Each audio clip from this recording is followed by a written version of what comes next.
Good morning, Mr. David. Or sorry, Dan. Good morning, John. And John C. Good morning. Goodness, a little tongue-tied here. Logan. Good to see the NCOs filing in. Well, it is a chilly 18 degrees. My goodness. An austere environment out here. We've got the wood stoves going. Even the sweet loaf is sleeping in front of the fire. You know, 18 may not sound a lot to a hardy Midwest man from Scandinavian stock, but for a West Coast man, that is true hardship.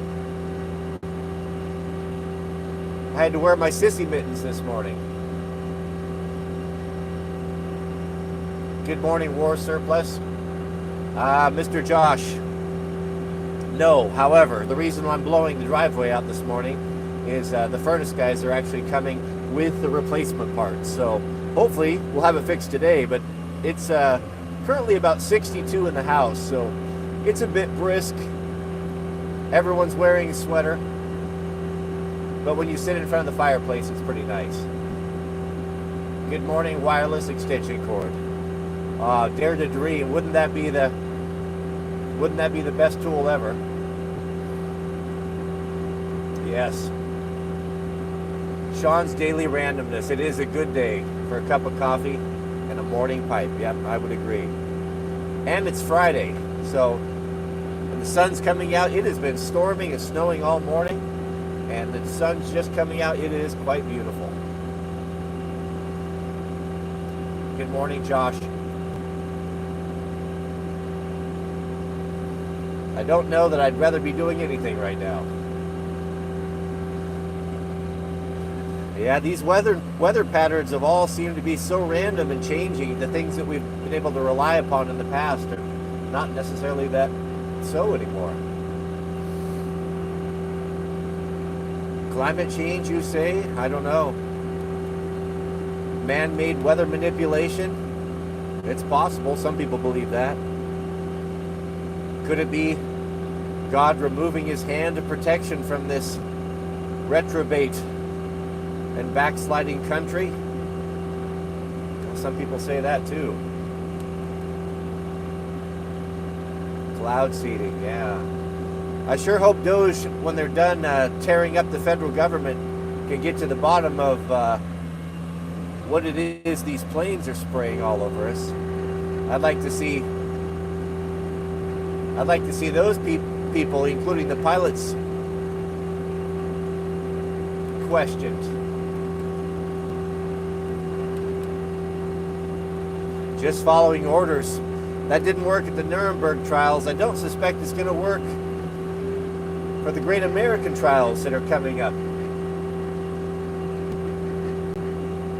You see, I'm from Generation X, and we were raised a little differently than most people. And we have a sense of a no-nonsense sense. You put us in charge of exacting justice on these grifters, we're going to go hard on them. Goodness, we have a super chat from our beloved Ridge Runner Blades. Shout out to you, Jason. Good morning. Well, I haven't set my camera properly here. That looks pretty good there. Jason says he's got a comment for us. What do we have here? I am so thankful for the Lord. The Lord is with us. Whom shall we fear? Boy, those are true words, are they not? Who shall we fear? You know, one of the gifts of the Spirit is Messiah says, my peace I give to you, a peace that defies all understanding. And that is, of all of the spiritual gifts, that is among the top of importance to me. When you're close to the Almighty, a peace, regardless of your situation, comes upon you that is supernatural. It's one of the proofs that God is real. I believe it was Paul and Silas when they were thrown into the deep Roman prison, the inner prison. They were shackled, and you know how prison guards are. They're all, not all of them, many of them are sadists, and so they delight in torturing and punishing prisoners out of their own sick perversions. And so those guys are all cut out of the same cloth. So I would suspect that they were doing the same thing to disciples. Lock those leg shackles a little extra tight. Make sure you put them in a place where it's very cold and don't give them a blanket so that they suffer. And even in that condition, so close were Paul and Silas to God that they were singing and rejoicing that they were counted worthy to suffer for the Messiah. That's pretty powerful. Most people would be in there complaining and crying out, but it's a powerful testimony.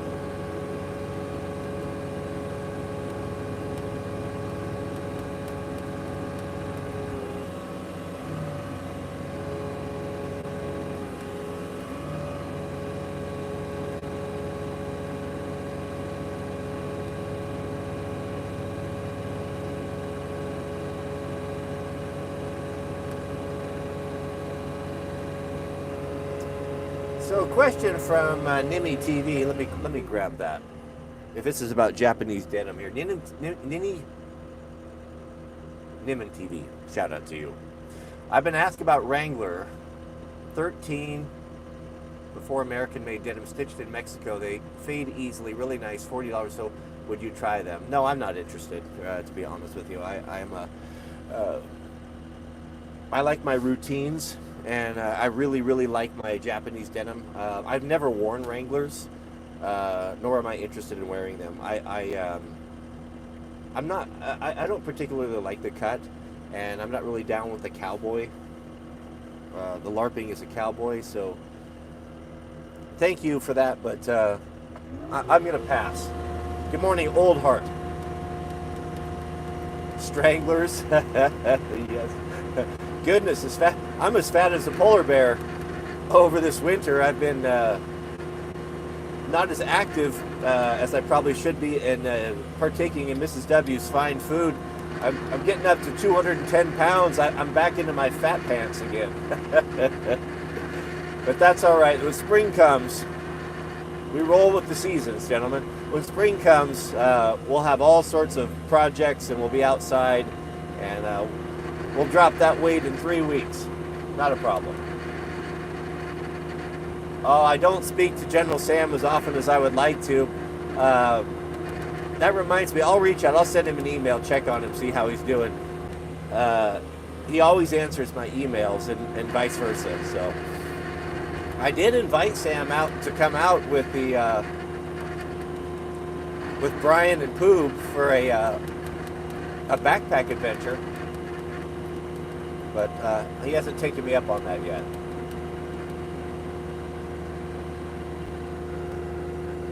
The Battle Chemist says, Cody, the etching on the saw is 4 gauges thinner on back. Ah, you must have found it. Interesting. That makes sense now. The grind on the other saw, the thin one, has 3 gauges. Oh, interesting. 4 gauges. That's a good one. What a treasure that was. That was really delightful finding that yesterday. Shout out to the Battle Chemist.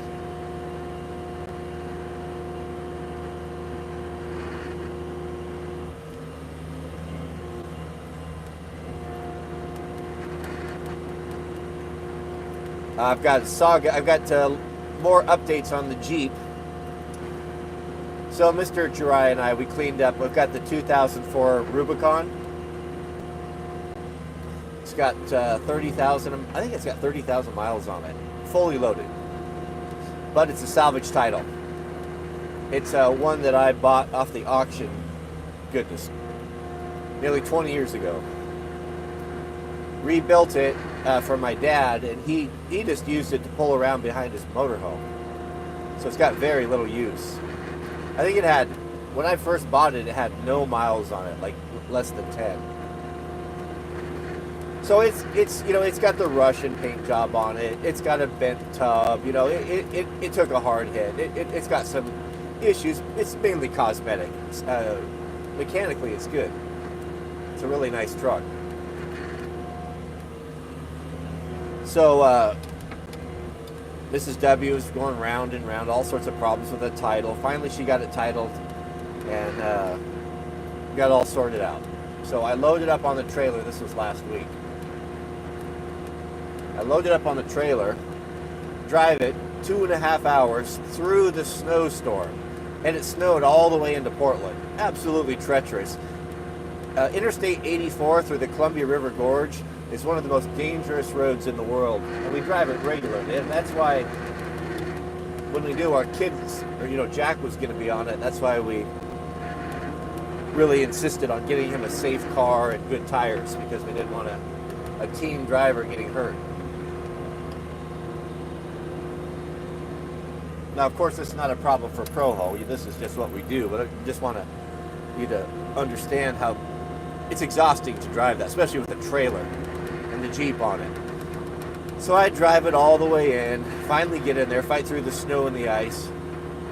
And it seems to me that the quality of long-haul truck drivers is not what it once was.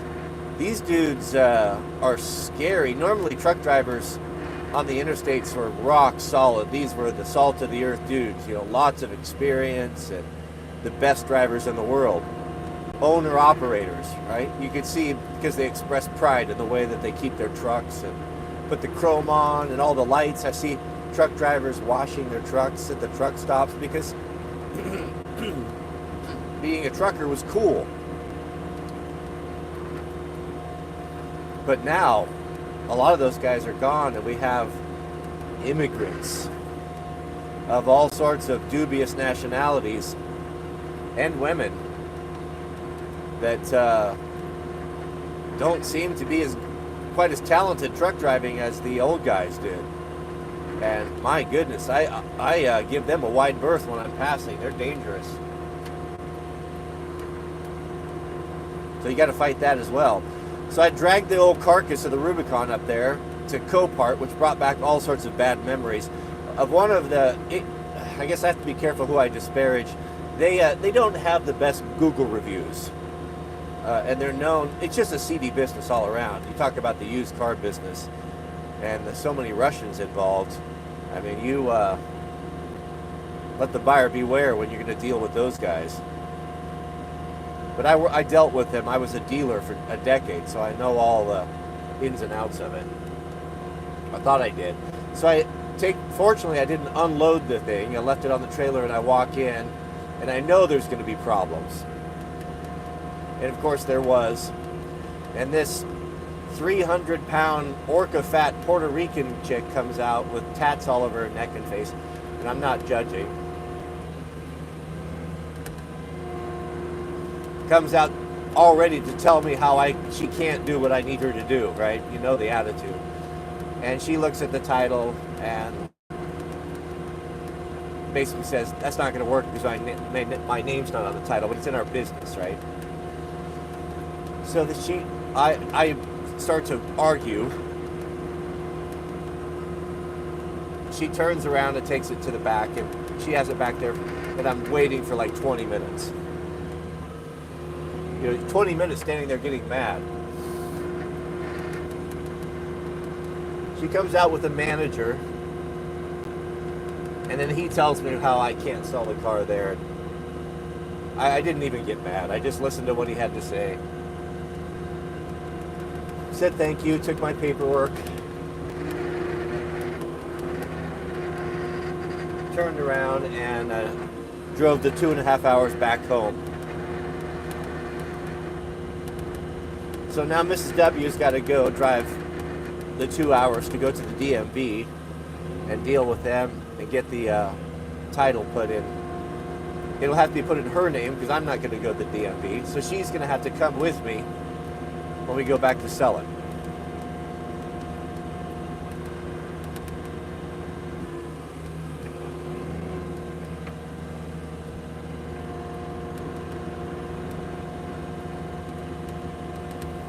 Are we live streaming?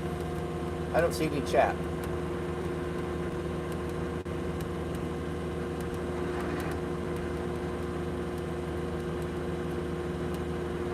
Can you guys hear me?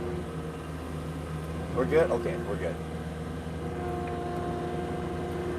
I know I could sell it privately. I just hate dealing with that. It's got issues. It's got I had my Russian I rebuilt this when I had my Jeep parts shop.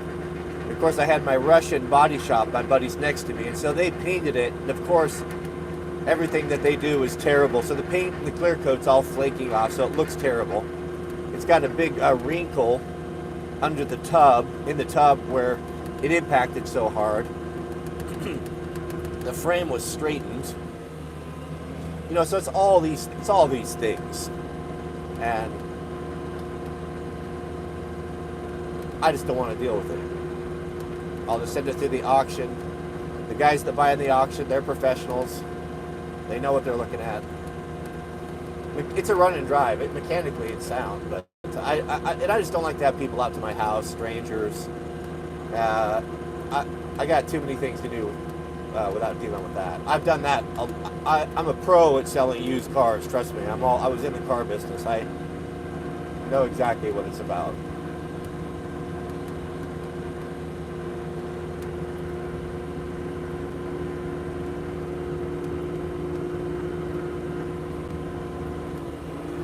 Alright, I think I forgot to do our mailbox. Let's widen this one last time.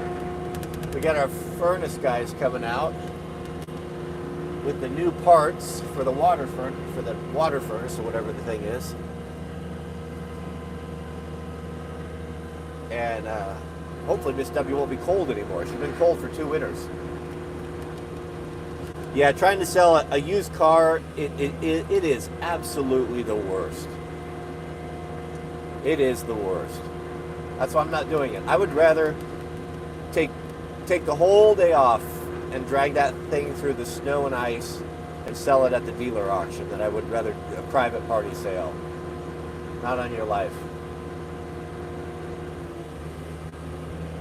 I would say, in my opinion, the worst I'm going to name the top 3 worst businesses I have ever had to experience or work with. It's going to be HughesNet, satellite internet. It's going to be Copart, the dealer auction. I'm trying to think, what's the third wretched business that comes to mind?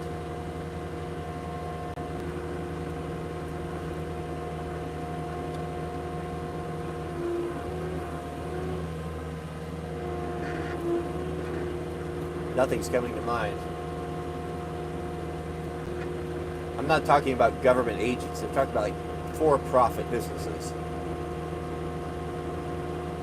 I haven't had any. CenturyLink is terrible. They're just, kind of general terrible, like all of them. Insurance companies. You see, Mrs. W always deals with that, so I don't really deal with that. HughesNet and Copart suck so bad.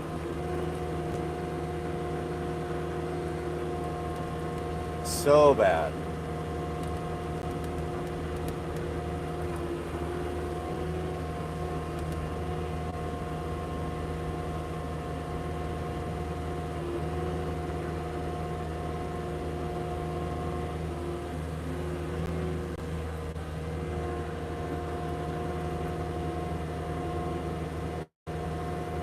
Yeah, I think all of those cell phone companies it's in their nature to be terrible. Farm animals? Goodness no. I want nothing to do with that. Farm animals, they tie you, someone said it so eloquently that they tie you to the land. You can never go anywhere or do anything, and the burden to take care of them, if you ever want to go on like a 3-day weekend or some, God forbid you go for a real vacation for 10 days, the burden of taking care of them is going to fall upon your neighbors. And does the good book not say, love thy neighbor? That is not a loving thing to do. A prisoner on your own property. Yeah, there you go. That's it. No, thank you.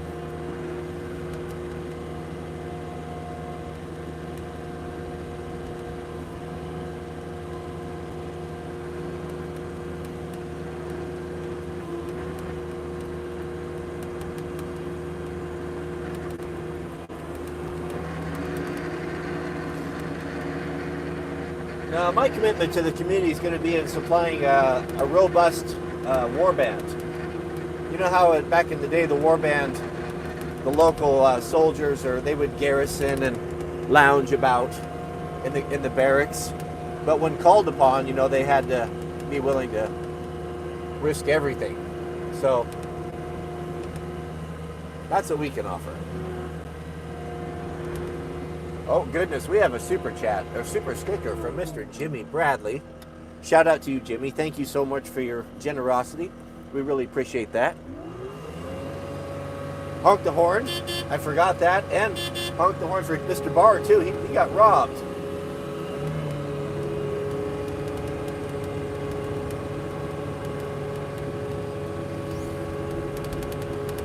Now, when the barbarians are at the gate, the war band will be on deck, to deal with whatever situation that is.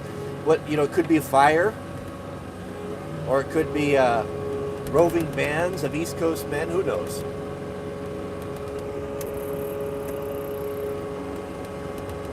That's when we'll earn our keep.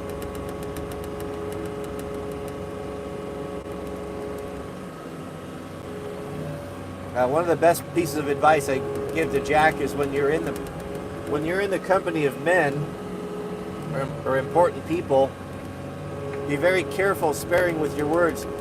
Be slow to speak and quick to listen. The good book says that even the imbecile or the idiot, when he's sitting in the council of men, I'm going to paraphrase here. I have so many versions of the Bible that I mix them all together into something that never really existed. But when you're in the company of wise men, or wise counselors, or in kings, even the imbecile, the fool, if he keeps his mouth shut and just listens, will be considered to be wise among his peers.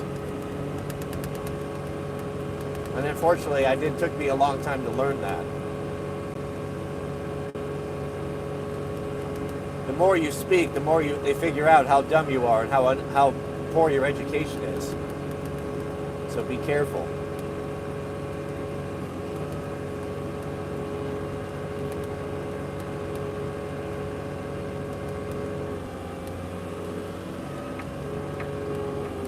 All right, let's go clear out the driveway.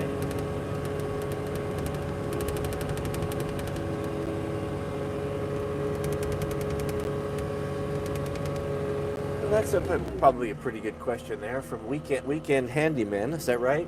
Any advice for someone who's feeling a little less lost in life, mid-30s? I own a home, married, own a home. Sorry, it's very small text. Married, no kids yet. Good job. Keep wondering, what is the point of all of this? If you have kids, the point of it, all of it will come into focus, especially if you're married to a good woman and have if she's on board with that. 30s, if she's in her 30s as well, now you're entering, I don't know if she's younger than you, but you're on the tail end of her fertility if you guys share the same age. So I would definitely get on that. I mean, it is very hard to get pregnant and have kids afterwards, regardless of what all of the lies are in the media. That's just the facts.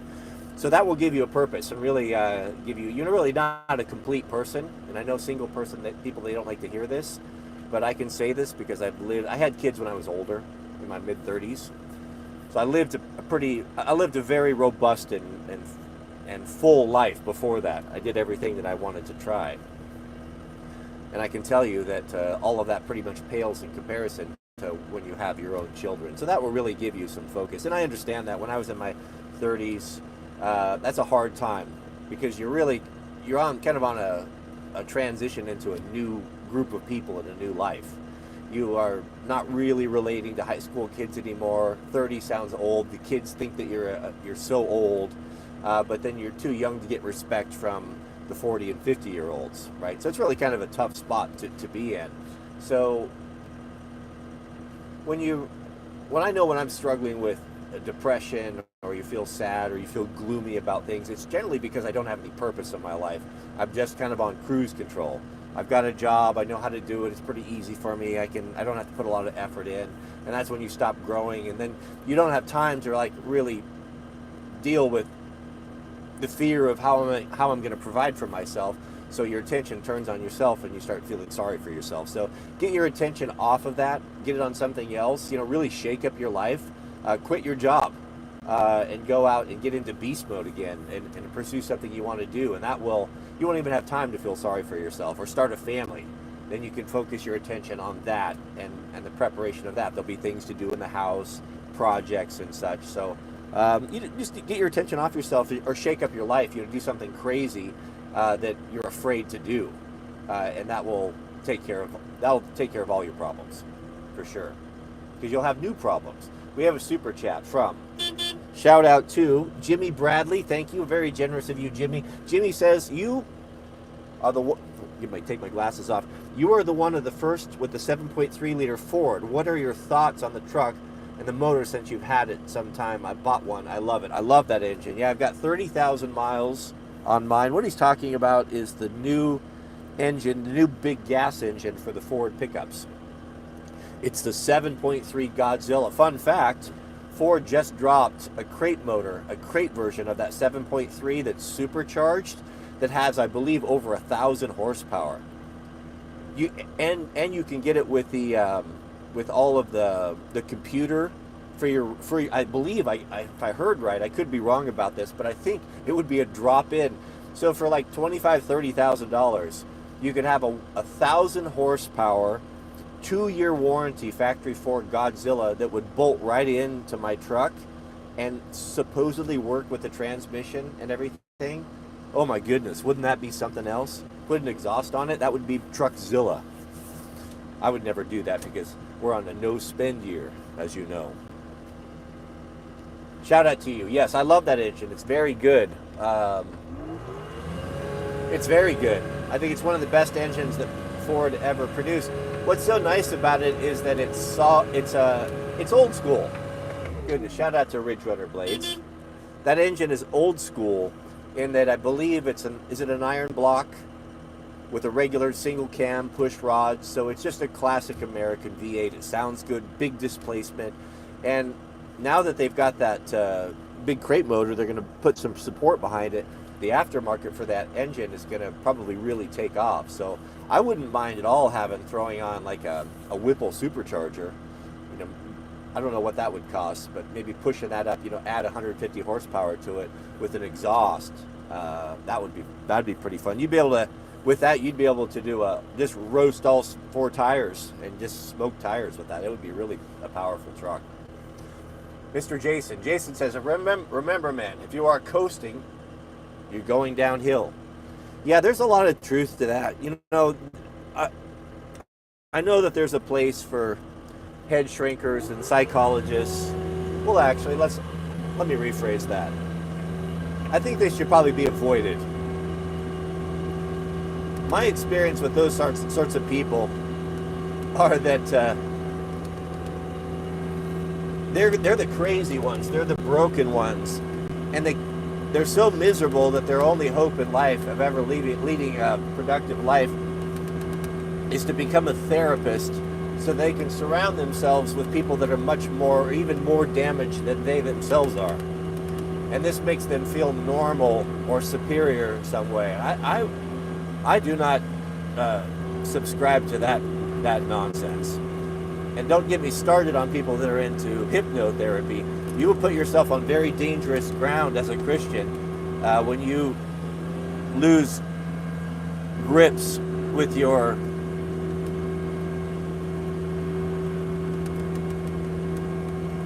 what's that there? When you lose grips with staying control of your mind, that it opens you up on very dangerous ground where something that you don't want can enter into you. So that's very dangerous.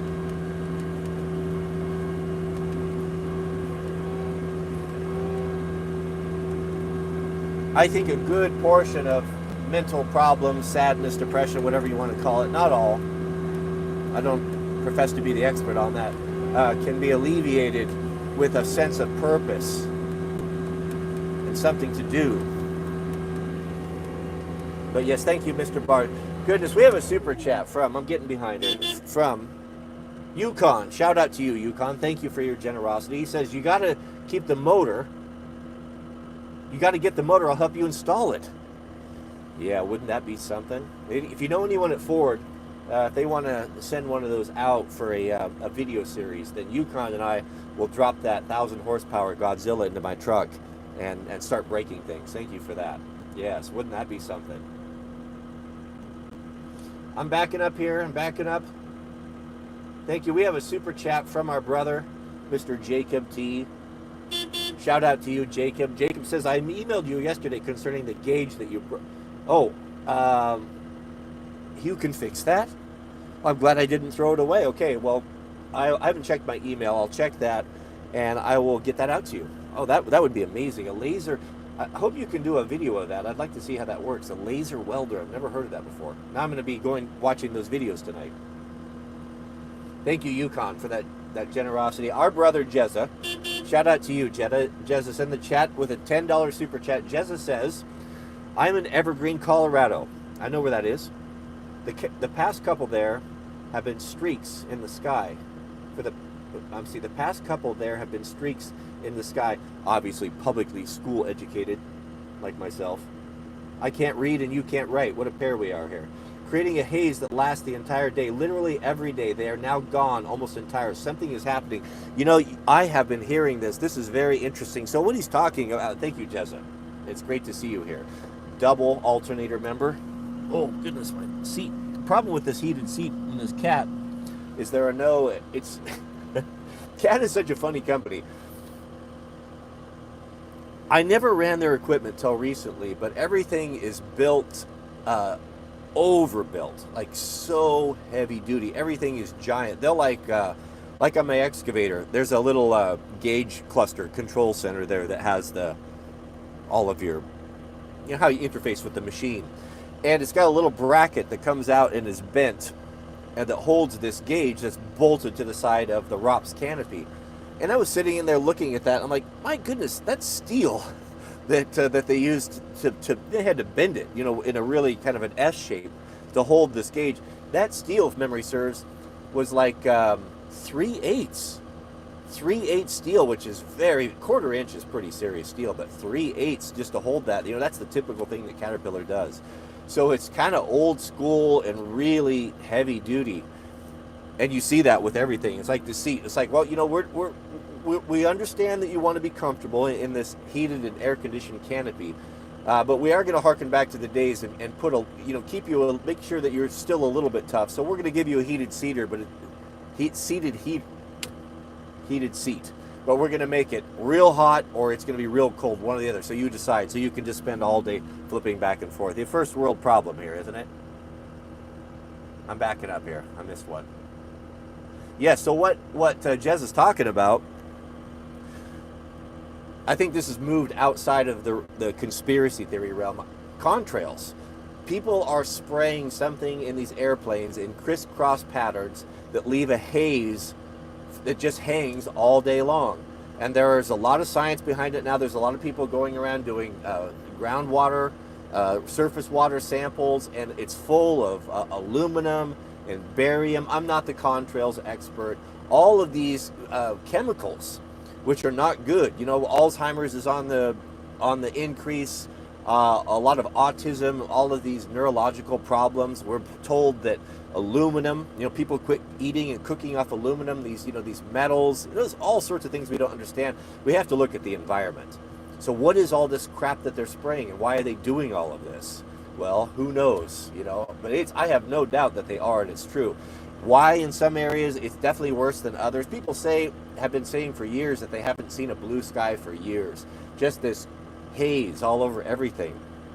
Well, as Jezza was reporting, and a lot of people are reporting this on YouTube and TikTok, that this is ceased and it's stopped, and we're seeing blue skies again for the first time. You know, was the funding for all of this, these whatever it was that all being handled through USA Aid or one of these companies that Doge is investigating? Who knows? Who knows? But I think that there might be a connection. It's an exciting time to be alive, is it not? Yeah. Interesting. Keep an eye on that, Jezza. We have a super chat from Jimmy Bradley. Jimmy writes, another $5 so Mrs. W can hear another honk honk from the house, knowing You're getting paid to play. Yes. Yeah, poor Jariah, when he comes in, he always, when I honk, he comes over, and then he realizes, oh, that's he's not trying to get my attention. I hate to be honked at. When I was an apprentice working for underground excavation companies, I used to get so mad that the old fat boomer sitting up there honking, summoning me, over to bring him whatever he needed because he couldn't get his oversized carcass out of the cab. But when I got in the operating machine, I fell in, I did the same thing. So let us proceed.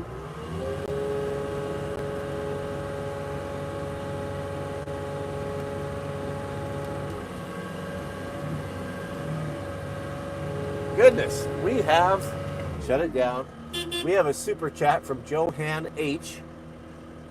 I think Johan is one of our beloved Scandinavian brothers. Johan's coming in with 200,000 SEK. I don't know what that is, but that sounds really good. Thank you for that. Thank you for your generosity. What's up with all the fog? Been beyond control this winter. Never in my 47 years of experience this over here, Sweden. Luckily, we installed an LED ramp on the car recently. Interesting. I have been hearing about fog in Europe as well. This kind of, I don't know if this leads into our last conversation. I think it was in the UK or maybe the British Isles, somewhere up in there, that it's been abnormally foggy. Now, Scandinavian is just, or Sweden is just north up there. I have not heard that from Sweden, but it makes you wonder if they're, so here we go down. Let me put my tinfoil hat on. If, let's say it is man-made, what are they hiding? You think of smoke screens and fog is used, or smoke generators. They used to put those on tanks when a military wants to do something underhand or obscure what it is, that it's tactics. Are they hiding something? Is there something they don't want you to see? I don't know. Who knows? It's very mysterious. There's all these things that are coming out that at this point nothing would surprise me. So I don't know. But thank you so much, Johan H, for that. Very Scandinavian name there. Shout out to James Lewis. Shout out to you. Thank you for your generosity. James says, sorry I didn't send email about formula for injuries. Was stuck outbox. Okay? Publicly school educated, of course, like myself. Just sent it this second. Currently working on a robot to remotely monitor my land in Oxfordshire. From London. Will update soon. Man, roving patrols. Yeah, I noticed this. I saw this technology in the Midwest where they're taking these industrial drones. Those, I'm cold again. These big ones. Turn my cedar on. And they, if you have one of these giant farms, they will plot them to fly the fence lines, so they can just take off its charger, go fly the fence line, and you can watch from sitting inside by your wood stove with your coffee to see if the cows are out. That's pretty cool. Very cool. We'd like to see those videos. I'll bet you have a beautiful farm. We have a super chat from Splitting Adam. Shout out to you. Thank you for your generosity. Splitting Adam says, let Jariah know that if you need him, you'll signal SOS in Morse code. Yeah, Manservant most likely knows Morse code. I don't know that for sure. I will ask him, but I'll bet that he does. I don't personally know Morse code. Let us proceed.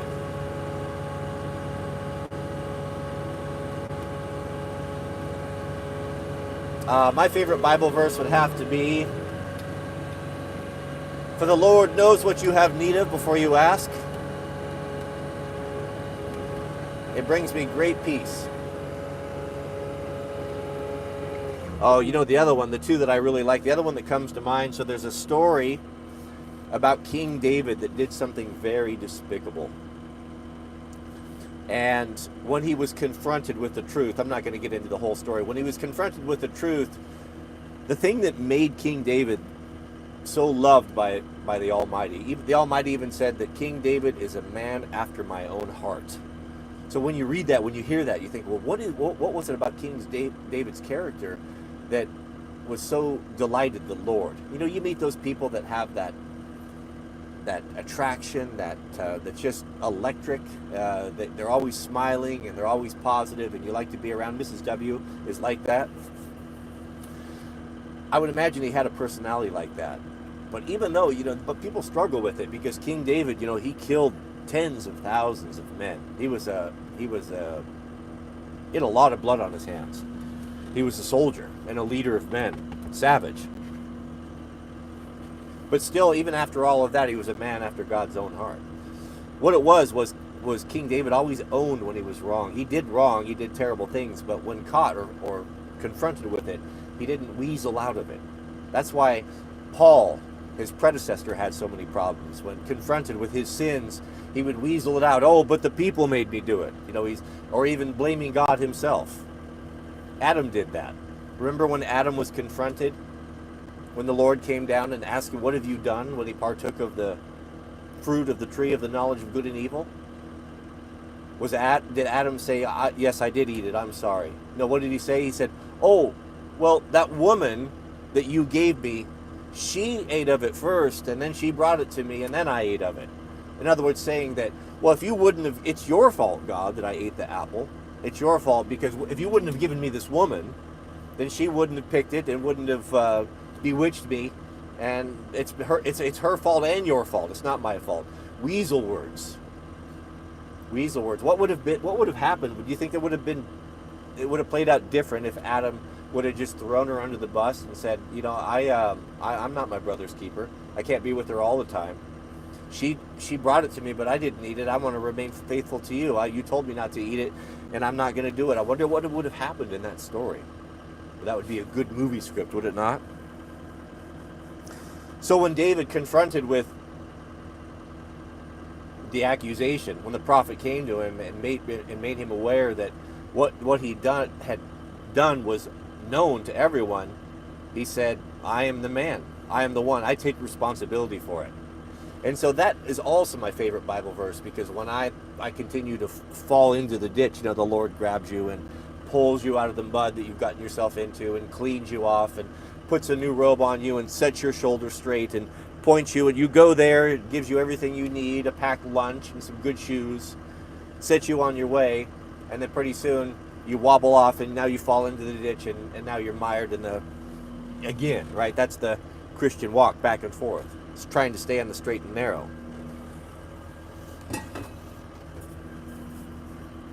So I remember that. Why David was a man after God's own heart was he owned his mistakes.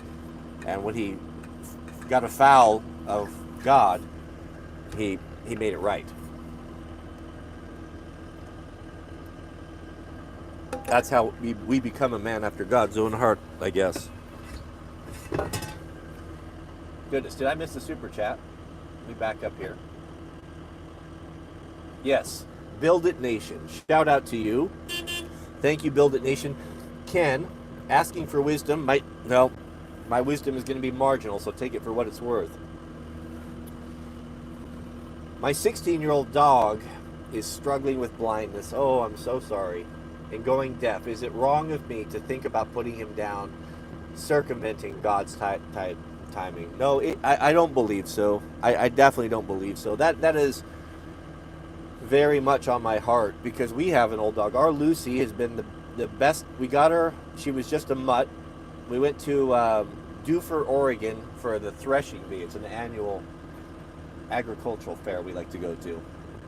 And we were leaving, and we're getting in the truck, and right behind us was a family, a homeschooling family, that opened up the side of their van, and they were setting up. They had about 5 of these little black lab mix puppies, and they were looking for homes for them. And that's where we got Lucy, and we brought her home. And Mrs. W, has she ran the Boston Marathon. She was quite a runner, and so she just ran that dog. That dog ran with her for years and years, kept her safe. How many times did they come upon bears and bobcats and cougars, and Lucy always with her. That faithful dog. So now she's getting old. She's to the point now where it's getting hard. She's going blind, and she getting hard for her to get up the stairs and such. And we're going to be facing that same thing. It's rough. I personally, the way I would look at that is keep them as comfortable as possible. Little things that we wouldn't allow Lucy to do in the past, like Sometimes she would get up on the couch, at night, and we would scold her, and there'd be big trouble. But now when I see her, she's up on the couch. I'm like, just leave the old dog alone, give her some liberty. She's earned it. She's worked hard for the family. Now it's time for her to be taken care of. So make them as comfortable as possible. If you can put a heat pad under their bed, give them the food that they like until they get to the point where they're just suffering, when they're in pain. If they're constantly in pain and there's nothing you can do to alleviate it, then I think you have an obligation to put the poor critter out of its misery. I think it's the humane thing to do, and I don't have a scripture for this, but I do not think you'd be running afoul of God's wishes. I think it would be we have been put in charge. When Adam and Eve were introduced to the garden, that was their dominion to look after it. God gave all of that responsibility to them, even to the naming of each of the individual animals. And they were to be caretakers and husbandmen and women of the garden. So there was no death in the garden at the time. They didn't have to deal with that. But remember, when sin entered in, the good book tells us that Adam and Eve would clothe themselves. When they became aware that they were naked, when they became aware of the knowledge of shame, they noticed that they were naked. They'd been naked before, but they were so innocent that they didn't know that there was anything shameful about this. So they had to cover themselves with skin when they were expelled from the garden. Well, where do you think that skin came from? They'd never known death before. The Bible doesn't get into this in detail, but there was a sacrifice required. That was the very first sacrifice, because God needed to get it home to these two, that the wages of sin or rebellion from God are death, and something has to die. And ultimately they should have paid for their sin with death, but God provided a sacrifice for them. They had to kill probably a lamb. Now these lambs they'd been responsible for them. It had been their family. And now for the very first time, Adam had to, what did he do? I don't know. Did he pick up a stone? Did he pick up a rock? Did he have to bash in the brains of the lamb so he could, and then butcher it, and then clothe himself and his wife with the skin, of a former beloved family member? And our animals become our family members. Can you imagine how abhorrent that must have been to him?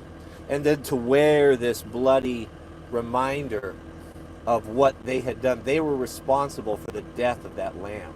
Now that was the very first prophecy, or the acknowledgement of that lamb that was pointing to the ultimate sacrifice would be the Lamb of God, which took away the sins of the world. That lamb could take away the sins of Adam, but it was a placeholder until Messiah can come. So that deep thread of Messiah runs all through the Old Testament, and why it's so imperative to know the Old Testament to really truly understand the New Testament. So that must have been a grisly business. I've butchered animals. I grew up in a hunting family. I've had to cut throats. I've skinned. I've smelled. I've felt. I've experienced it. I've smelled fear, what fear is like from an animal, and it's very sobering, and it'll leave an impression upon you. So I would imagine that the impression was upon them. See, the sacrificial system was supposed to be a solemn occasion. It was supposed to bring the attention of those that were watching to really understand how terrible sin is, and how it ultimately leads to death. Later in the days, around Christ's time, it had become kind of a carnival experience. The chief priests had done it so long, they'd been hard and calloused, and people would come and watch and marvel at how proficient they could dissect an animal and cut it into steaks. That solemnness and that horrible experience that Adam must have had to experience with his wife alongside of him. She probably had to partake as well. Can you imagine the loss that they must have felt?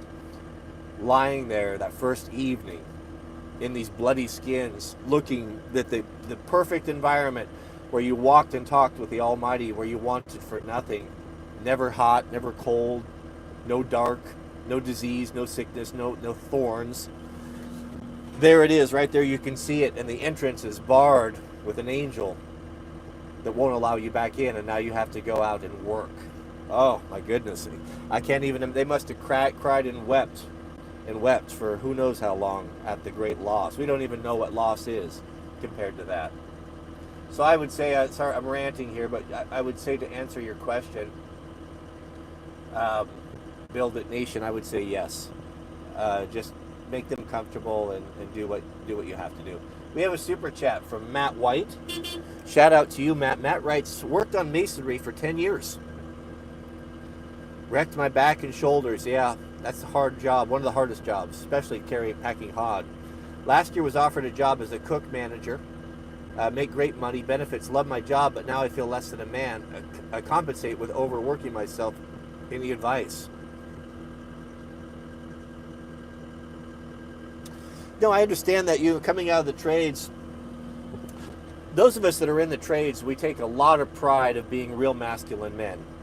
I mean, when you're wearing work boots and you're running heavy equipment, or you're on a framing crew, crawling 3 stories, setting rafters, or whatever you're doing, excavating, you're doing cool, dangerous work. We take a lot of pride in that and consider ourselves to be, at the apex of masculinity.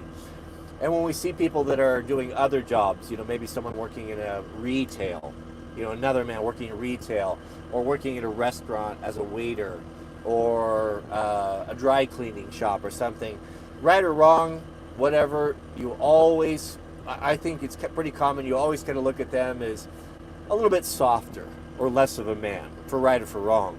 Now, I think that would not extend. For me, of like really skilled trades, I would not like come out of a big piece of heavy equipment, loading dump trucks, and look at a guy that's like a really expert tailor or a cobbler or something or a welder, someone that's really a master at their trade. I would look at them as an equal, even though they may work inside, or even a jeweler, something very highly skilled, watchmaker. I would consider that to be very noble and very masculine. But retail or working in an office,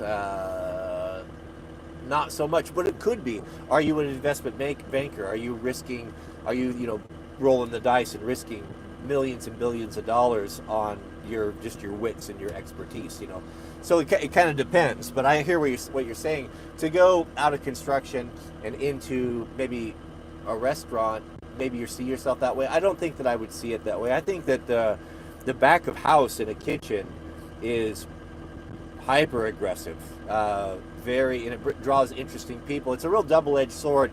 The restaurant business draws a particular type of people that are not like other people, and these are hard living people, and in that environment, especially if you have a bar attached to the restaurant, you're gonna be up until 2:00 in the morning. And then when 2:00, when you kick everyone out, you're going to be hanging out with the waitresses. You're going to be hanging out with the line cooks, the dishwasher. You're going to be drinking at the bar. You're going to be partaking of illicit substances, and it's just not a help. Most of them are going to be smoking. You're about smoking cigarettes, outside the back in the alley. I get this. I hung out with these people, and it's super fun. It's camaraderie, and when you've been in the weeds all night, for a Friday service, to unwind and have a couple drinks, or smoke a blunt or whatever, you almost have to, because it's such a high pressure, intense situation. But you can get away with that for a while. But if you're older, that's a lifestyle that really drags you down, and now you're up all night, and then you're sleeping all day, so it can be very unhealthy. It depends on the restaurant, so you have to be kind of careful with that. But I would say no. If you're cooking people's food and you're putting excellence into it, and you can make a nice experience for people and have that skill, no, man, I wouldn't see it that way at all. I would not see it that way at all. And when I see a guy that's waiting tables, if he's like doing a good job and he's a pro at what he does, I don't see that as being unmasculine either. I usually see a guy waiting the tables that he's probably transitioning into something. Something didn't work out. Maybe he got fired. He needed some cash. He needed some money. He's out there making it happen. I would look at that the same way I would look at a guy that's driving Uber or doing, I would respect that. So I would not see them as unmasculine. So I wouldn't worry about it. No. I even see, Mrs. W. There's a real nice high-end steak restaurant we like to go to celebrate family accomplishments. We just took Jack there for his birthday, and they have top-notch waiters there. The best ones are guys that are my age, and they are excellent at their job. They know they make the experience even better. The food is amazing, but the service is just as good, and I look forward to it. And I tip accordingly. It'll be the last time my waiter was so good there last time. I'll give them even like 2.5, double and more of what a tip should be, because how good they are. Now these guys are full-time waiters. These guys probably make $500 a night because they're so good at what they do. They have soft hands. They wear fine clothing. They cater to and take care of a well-heeled clientele. I think these guys are cool, and I see them as masculine as well. So I would not worry about that. I know where you're coming from because I grew up in the trades, but I wouldn't worry about it, man. What you're doing is cool. So shout out to you. Mr. Matt. Yeah, shout out to you. You did it. You proved that you could do it. You don't need to do it over and over again. So that's the way I look at it. We have a super chat, and you did it for 10 years. We have a super chat from Shallow Creek Farms. Just a super sticker. Thank you for that. All right, let us proceed.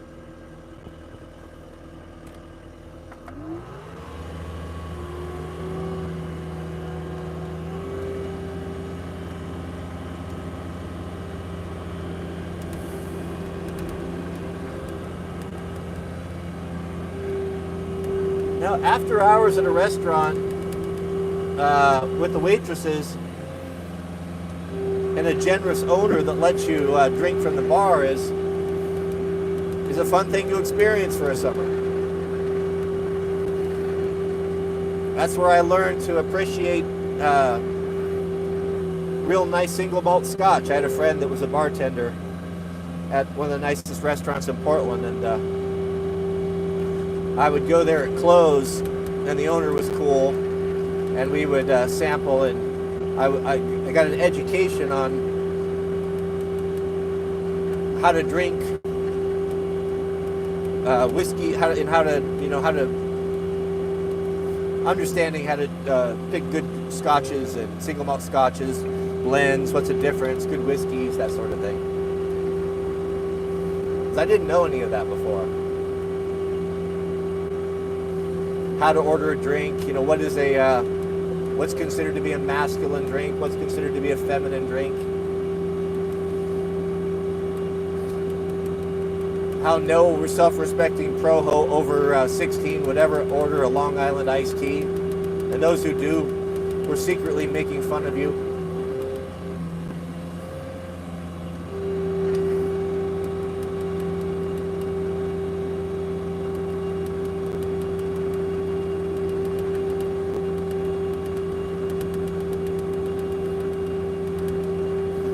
That tequila should be avoided after 30.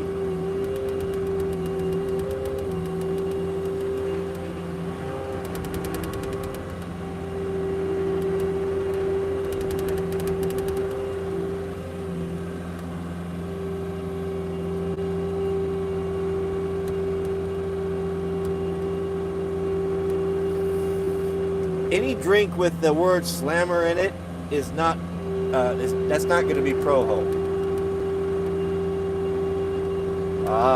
Peter is a teetotaler. He does not partake in the spirits.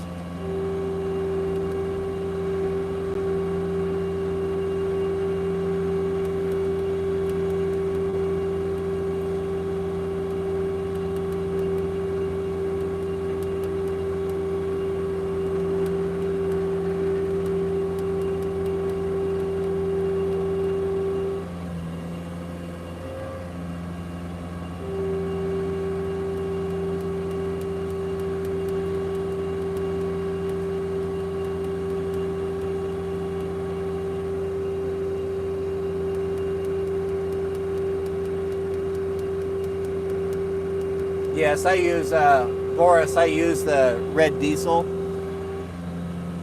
And I guess this is a national thing. So in the States, for our European or our foreign friends, there's a road tax on diesel. But if you're using it off-road, like in heavy equipment or at private land, you can buy diesel that's exempt, tax exempt. You save a few cents, I don't know, 10, 13 cents a pound or a gallon. But they dye it red. That way that law enforcement or the cops can open up your tank or look at your filters, and if they're dyed red, they know that you've been using tax-free diesel, and they can hem you up, and they delight in doing that. So I use off-road diesel.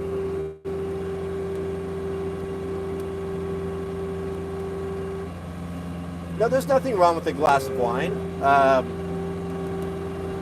It's actually, I think it's a good practice to, if you're gonna have a really nice dinner, maybe a steak dinner, so you would sit down and maybe order, I would order an old-fashioned. Makers, I like Makers. If you are in a small bar and you don't have a lot of choices for top shelf whiskey, the old standby, and actually what's considered to be, if you know, if you're a bartender and if you're going to drink whiskey and you have limited choices, like on an airplane or something, you would always choose Jim Beam. Now, Jack Daniels is for white trash and is actually quite terrible. But Jim Beam, on the other hand, I think is cheaper than Jack Daniels, and it's better. It's considered to be actually a fine whiskey. So if you're balling on a budget, order a Jim Beam old-fashioned and enjoy that with your appetizer. And then when dinner comes, usually you can have a nice glass of red or white wine, depending on what you order, with your honey, and that's a nice way to go. And if you're not driving, then finish up over dessert with another old-fashioned. That's a pretty good evening. Pendleton whiskey is not good. I would disagree with you. I have tried to like it many times. It's a Pacific Northwest brand. I wanted to support them, but no, it's actually quite bad. People say it's good all the time, but it's not. I don't know why so many people like it. Actually, I prefer Maker's Mark. That's not considered a real posh whiskey by any means, but it's readily available at most places, and it's my preferred. A Maker's Old Fashioned is a fine drink. I've not been a big rum connoisseur. I drank a fair amount of rum when I was living in Florida. It's very popular there, but I can't really speak to rum. I'm not a pirate. Screwball peanut butter whiskey? No, I don't want that. Sounds disgusting. I'm not into any gimmicks or flavored things like that. I don't do that.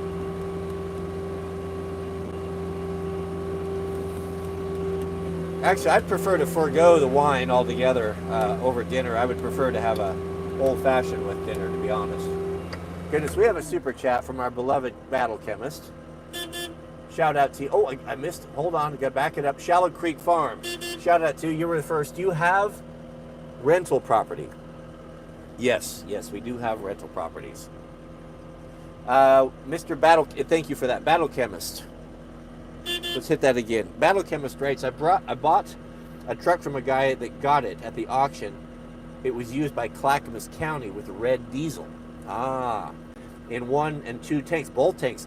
I used it up quick as I could since the county wasn't going to pay the ticket. No, that's interesting. So what are you saying? So some of the old trucks had 2 tanks, and the county was using off-road diesel. Yeah, get those filters out of there.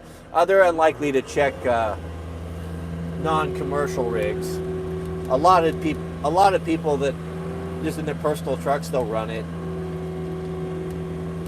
but the filth will sit and hide. You get a particularly bad version of the Tyrant, and he'll sit and hide by the gas station and watch you put that into your pickup and come and hem you up. I don't know if it's worth the savings.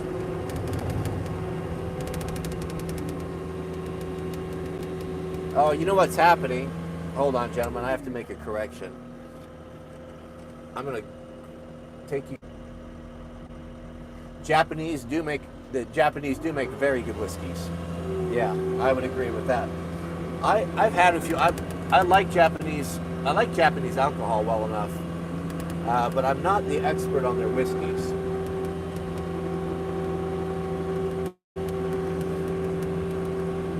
Given my favorite, I don't drink it much anymore. I don't drink at the home anymore, so I will make an exception for a special occasion, celebrating something.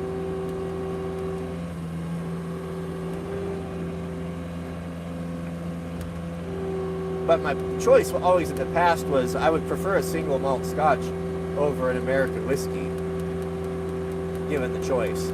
But I would drink that neat, with no ice.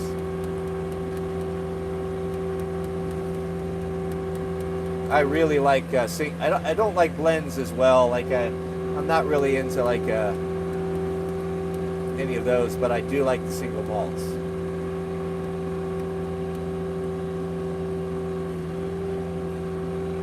Mrs. W will drink usually local, Oregon or Washington. And it depends on what we're eating. Usually maybe more a white wine, a chilled white wine when it's warm, summertime. It's a little heavier, or low, or a Pinot. Pinots have gotten a little bit overpowered here, and I think probably prefer a more Merlot.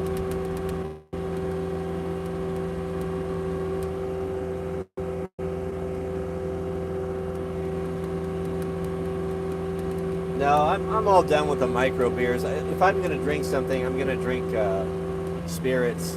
The beers are just too heavy.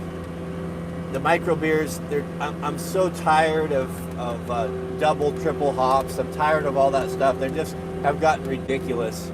They've become like a parody. So I'd actually, if I'm going to drink a beer, I'd probably prefer to have a crisp lager, something that's really citrusy. But it's not my choice. Wine's not my choice either. I would just as soon have a spirit. In the summertime, I'd prefer like I hit the park button. Shut everything down. I'd prefer a Sapphire and Tonic is nice. Or Old Fashioned's pretty hard to beat.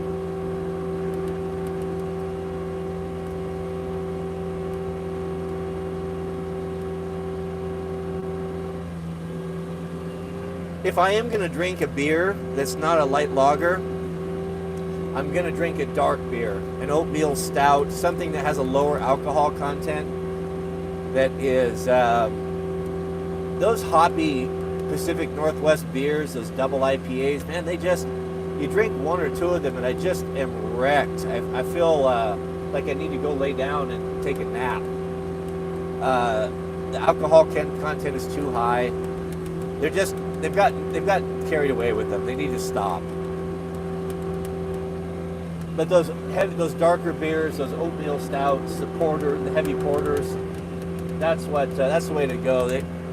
They're much more manageable, and they're pretty nice in the wintertime with pizza, or you're coming down off the mountain when it's cold. They're comforting. They go good with like good pretzels. Like you got a good cheese fondue with dark bread, or a German pretzel with mustard, or a good covered queso with a nacho. Those are good winter pub food. Boy, that makes me hungry just thinking about it. A chocolate stout, yeah, give me that. That's a man's drink there. We like that. Mexican beers, they're fine.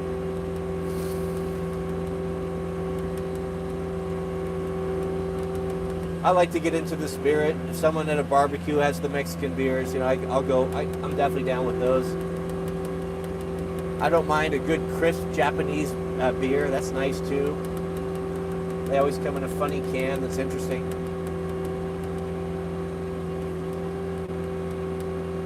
Yeah, there's all this. This sounds delightful, does it not? Maybe I should take Mrs. W. We have into town tonight. Our favorite place, or we have a new place that has really good appetizers and fried cheese curds. They make a good old-fashioned. Heineken is not a good beer. I've actually been to the Heineken factory in Holland. No beer that comes in a green bottle is a good beer. It's a sales gimmick. It's marketing. A Heineken in a green bottle, or a Rolling Rock, or a Weinhardt's Private Reserve. The green glass, the light, gives it a skunky taste. It gives it that skunk. That's why proper beer is put in a brown bottle. Now, however, if you can drink it out of the keg where it doesn't go into the green bottle, then I would agree that's a fine beer. We had it right from the source in Holland at the Heineken factory, and it was one of the most delicious beers I've ever had. Now, I don't know if that was a private reserve or if it was just that it was so fresh, but my goodness, it was incredible. And they serve it to you in these little glasses, about 4 ounces, so you had to ask for a second or a third. But any beer that's served in a green bottle, if your buddy's drinking that, or that's his favorite, he really likes that, he doesn't know. He's just been hoodwinked by marketing, and he thinks he's being alternative, but he's not. He just doesn't know. It'll happen to all of us. You don't need to be embarrassed. Goodness, we have a super chat from Joe Nelson. Oops, what have I done? Shout out to you, Joe. What's Joe say? Show him some respect here. Joe says, every time I watch you deal with snow, I always think of the time you pulled that young lady out and she sped away. Yes. Without saying thank you. You then stopped her and have a chat. Yes, I did. That was a big red pill for me. That was the end of helping single females in the ditch for me. It really was. That was, and when I had a woman scold me for opening the door for her as being sexist, that was the end. That was another big red pill. That was the end of opening doors for strange females that are not in my own family or my inner circle. Those were two. I'll never forget both those moments. Yeah. Strong and independent. They can open their own doors now. I don't stop for them when they have a dead battery on the side of the road. Not anymore. Not anymore. If they want help changing the tire, they could ask the bear. The bear will help them. What I'm referring to is there was a big group of feminists. This was an internet thing a few months back. Would you rather be lost in the woods with a strange man or a bear? And they almost unanimously chose, the bear, because men are dangerous. So we've said, okay, that's what you want. Then the next time you need help getting pulled out of the ditch, you can ask the bear to help you.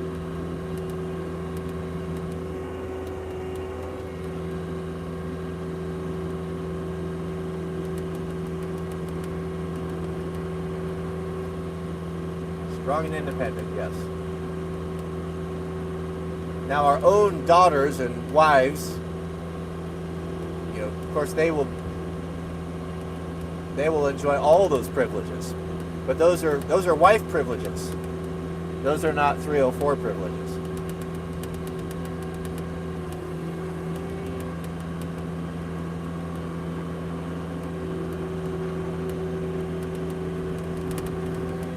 I got out of order here.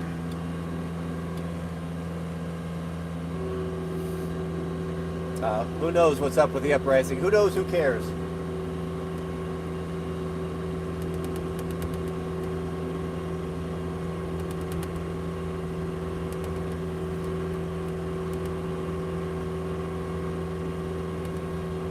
Yeah, well, we were going to keep that a secret, Mr. Barr. I mean, it reflects poorly on me that I've let Southern Man and his weird tendencies with his kinfolk have West Coast status, but that was one of those things that we were going to kind of keep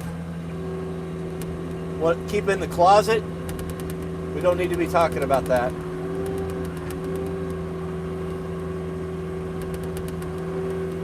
God forbid that the next Mexican could get word of that, he would start trolling.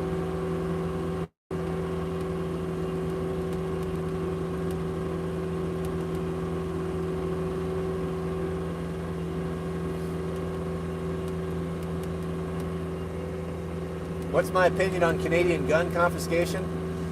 I guess I'm going to just kind of put that under my general Canada umbrella. I care more about what my cat eats than I care about what's going on in Canada.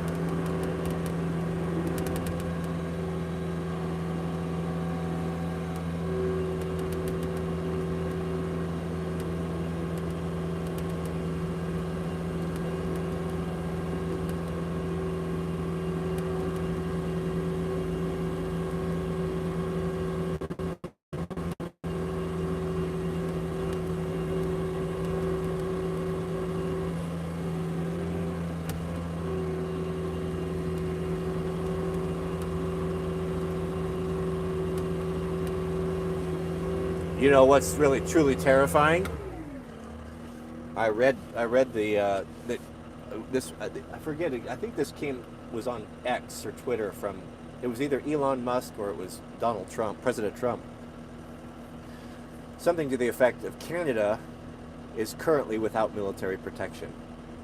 And just think about that, the time that we live in right now. To think right now, if you were a Canadian, and the U.S. basically has said, you know what, we've been subsidizing you guys for a long time. It's just been kind of a given that we are going to protect you. We're going to protect your waterways, and in the event of a ground invasion, we're going to protect you like we would protect our own. That's kind of been the rule, right? Well, the president basically just said those days are over. We will no longer protect you because you've been taking advantage of us for a long time. And the fact that you're putting on airs and you are threatening us with trade, with a tariff war and posturing and dropping your nuts out here like we are with really nothing to back it up. He basically said, well, fine, we're not having it, then we don't need anything that you produced. Almost everything that Canada produces is consumed in the U.S., and they have nothing that we need, to be honest with you. Yes, maybe we're not ramped up to produce enough lumber, but that can happen quickly. My area alone produces the best lumber in the entire world, and it has an endless supply if it's managed properly. An endless supply. So we don't need anything from them. So for them to put on airs, I agree with President Trump. Well, fine then. We'll take our military. And that statement was absolutely haunting. Can you imagine being a country like a Canadian in this time and understanding that we are literally sitting ducks? We have no one to stop anyone that would have the will to come in and to occupy us. They are without military protection. That's unheard of. Even the smallest little tin pot dictator countries have a military, even in Africa, because they know without that they're defenseless. Everyone has a military. I remember when I was a kid, the Canadian Navy used to send warships down to the Rose Festival, and they would tie up next to the American ships, and they had a proud and a wonderful Navy, and they had a decent military. The Canadians have been with us shoulder to shoulder in all of Gulf War I. Regardless of what you think of it, doesn't matter. They were there supporting us. But now, from what I understand, they don't really have a Navy per se, nor a military to speak of. And to be a sitting duck and to not be under the protection of a military, Oh my goodness, Canada sucks so bad. I can't even say.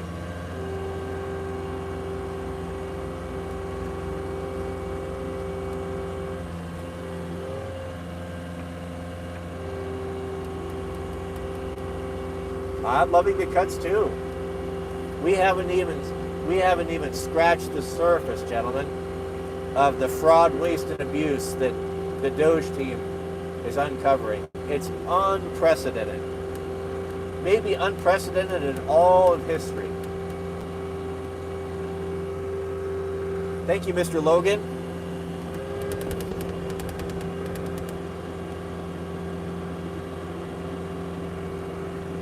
We're hoping to have our furnace fixed. It's currently about 60 degrees, 61 degrees in the house. This poor Mrs. W and the Sweet Loaf are all bundled up. We have the furnace, the new part coming today, I hope.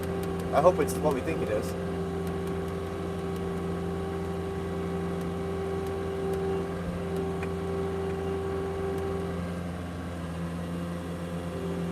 Yeah, Mrs. W likes to shovel a little bit, so that's just the perfect amount for her. Let's put a nice clean edge here on this. Blow it out to the driveway. Hopefully we don't suck up someone's bike. It's very deep. We're gonna have to go a little slow here.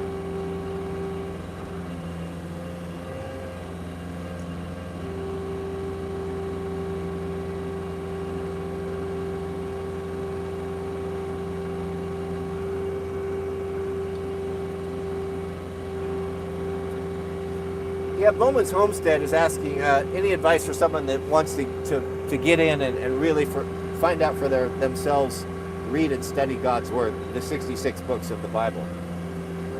What I would do is I would encourage you to become a member. There's a members link right there below the video, and it's $5 a month. I'm not doing it for money. I'm doing it because it keeps people that would want to disrupt out. And we have a very good group. It's what I call my war band. And we just started. We're day 2 into a new study of going through the Gospels. So I would encourage you to join us. And we do a morning live stream, except for the weekends or if there's snow, and then I do a SnowStream. If you don't have, I know money's tight. I'm not saying you have to. If you want another option, I would recommend you go online and download. They're all over. You can find a Bible in the Year schedule. You can even download apps that will give you a verse where you read a section of the Old Testament, New Testament, or you can do it chronologically. There's a lot of different options, and it'll walk you through it in a year, and it gives you a reading list and a little bit of accountability. So that's a good way to go too. It's about as close as I dare. Dan, welcome to the War Band. We will be doing our member stream, Lord willing, if it doesn't snow, this coming Monday. And occasionally I'll open up with one with weekends for the members too. If we have, we're doing some test streams and different things. Goodness, shout out to Doc Seuss. I'm going to give him a honk there. I'm supposed to give you one, but I'm going to give you two because you're a new member. And also, shout out to the Ice Fisherman. Thank you. You've always been so generous. We really do appreciate that. The Ice Fisherman says, your thoughts on the new, my thoughts of the new SNL 50-year celebration show Saturday. Fan, not a fan. I haven't been a fan of Saturday SNL since the time that Chevy Chase, Dan Aykroyd, John Belushi, those guys were on it. To be honest with you, it hasn't been funny. Really, it hasn't been funny since the Church Lady. I don't like Jewish humor. To be honest with you, I don't like the Seinfeld humor, the self-deprecating. I don't like the elitist East Coast attitude. I don't like theater kids. I don't think any of that is clever or funny, and I don't like the politics of it. You think I care less about Canada? Let me try to give an analogy of how little I care about SNL. Oh, what is?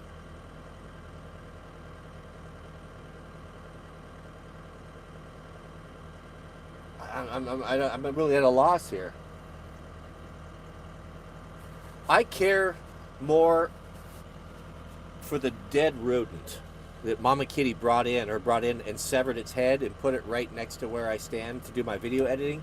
I care more about that than SNL. My goodness. I can't get with it. I can't get with it. But thank you. Shout out to you, Ice Fisherman. I don't know if you're an East Coast fan or not, but it's terrible. Shout out to Dr. Prepper, MD. Dr. Prepper, welcome back. Dr. Prepper says, I recently bought a parallel Bible, which King James Version, NIV, side by side, very helpful to me. Yeah, parallel Bible. Yeah, you see, gentlemen, there's safety in a multitude of copies of the Bible. Reason being is that the translators, when they translated between Greek and Hebrew, or Greek and Hebrew and Greek, into English, there's some words that we don't have, or that we have that they don't have. And so you have to make your best guess or estimate at what it is that the original author is trying to say. And some versions, like the NIV, they have an axe to grind. They have a particular dogma or belief, and they, in my opinion, will make decisions that fortify or back up their worldview of Scripture. Now that's fine, as long as you understand what they're doing. There are some that are more traditional, and there are none perfect. But it doesn't mean you don't have in front of you what you need. The King James is considered to be pretty traditional and conservative. The New American Standard is a great favorite of mine, considered to be very conservative translation, meaning not taking liberties with the Scripture. So I kind of prefer these, and I like the poetry and pageantry of the King James. The New King James Version is a good one if you want to have a conservative that also is easier to read for the modern man. There's nothing wrong with that. But the best thing is to have a multitude of them. That way when you come to a difficult passage, or you're not following along what the intent was, then you get out your library and you lay them all out, and then you check them all. And a really great tool is ChatGPT for Bible study, because you can have them, if you're struggling with this, you can have them pull up all those versions for you in columns, and you can look at them right there. I find it to be very helpful. I've been using ChatGPT as a companion, it's like having the ultimate reference librarian at your fingertips.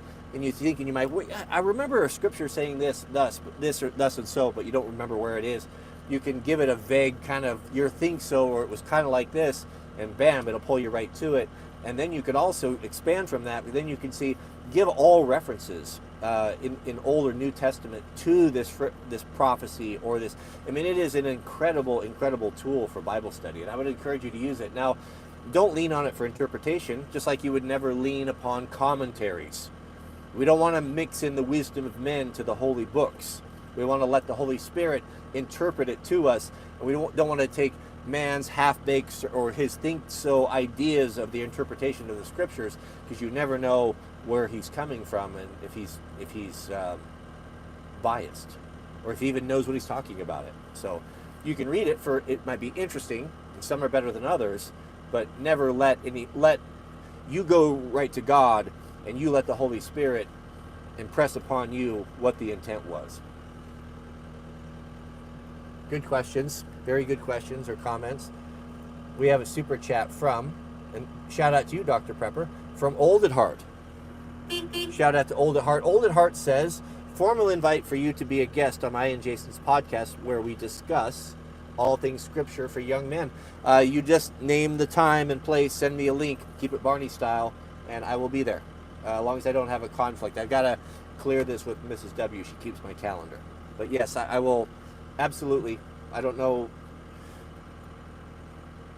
how much I'll have to offer, but I would be there. All right, let us proceed.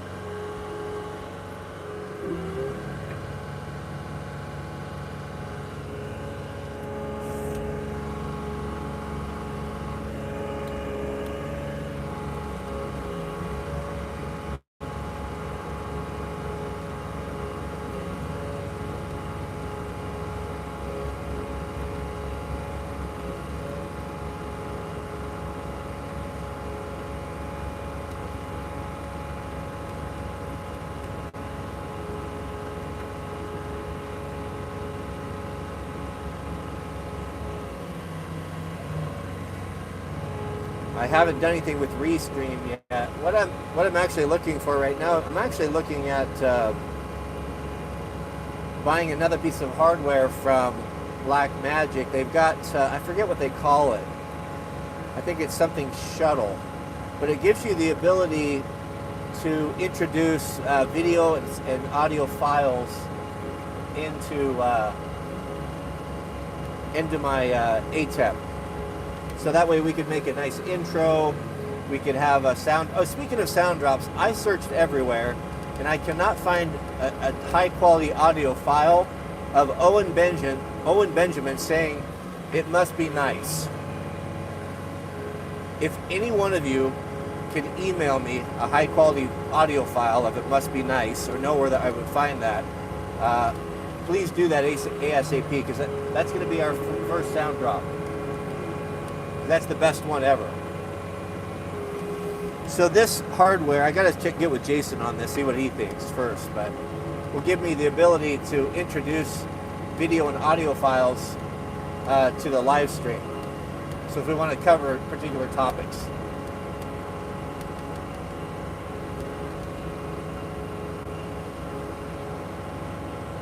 Throw that comment about HuffPost back up.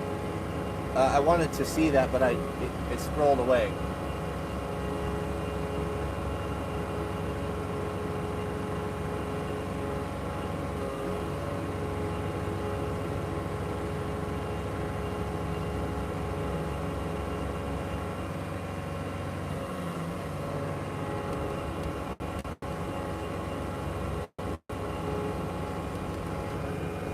Oh, what was that there? I got to see that.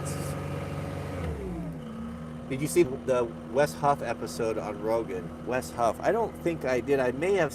Who is he? I may have seen a couple of clips.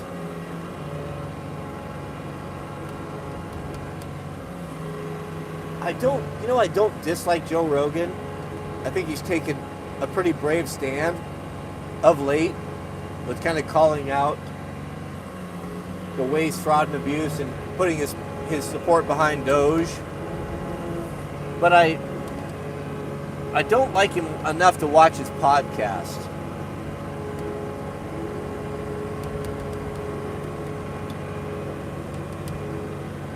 I don't know what it is. I can't put my finger on it.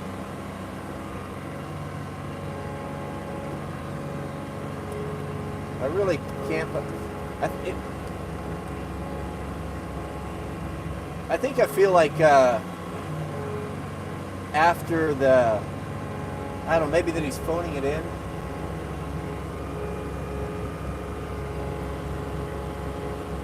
I'm not going to watch it, Dr. Prepper.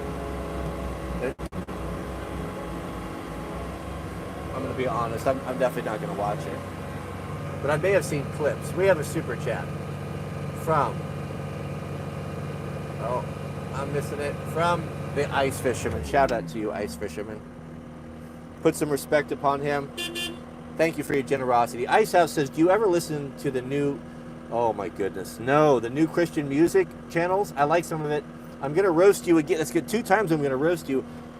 Modern Christian music is the most dreadful thing I have ever heard. It's even worse than country western music.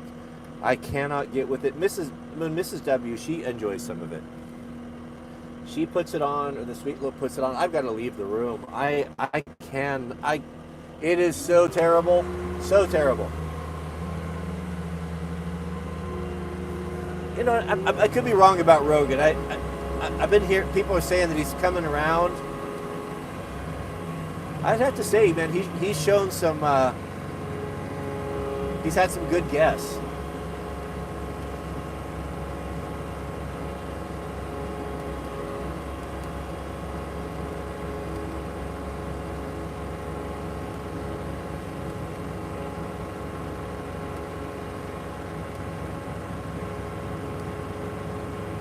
I love RFK Jr.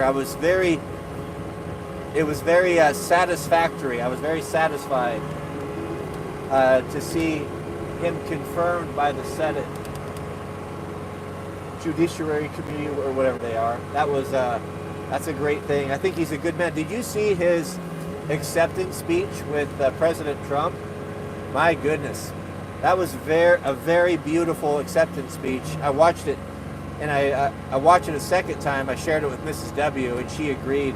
It was wonderful. What a good man he seems to be.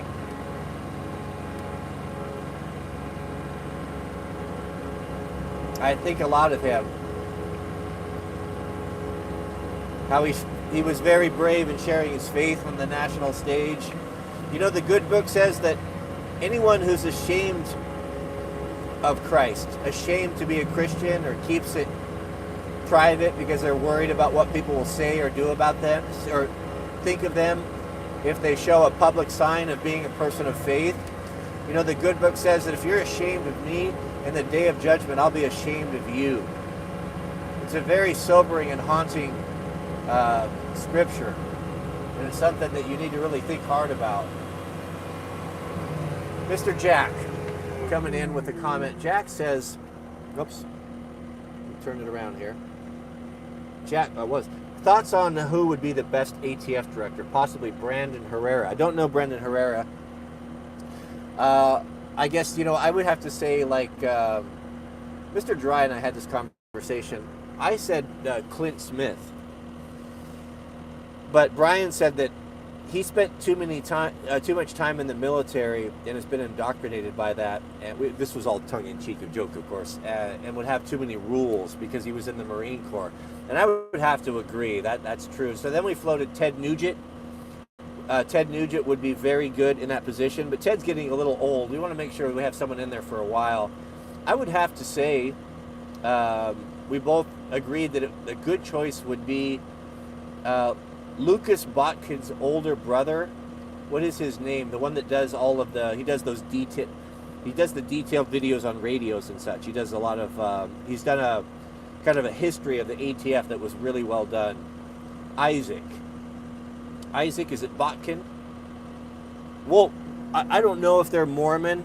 I think they live in Utah. One would have to assume. You know, they're a large family. If I'm wrong, I will make apologies. But even being a Mormon, I think he would be a good choice for head of the ATF. What do you guys think? I would do it. I would be a very good choice. I might be the best choice. I would make sure that every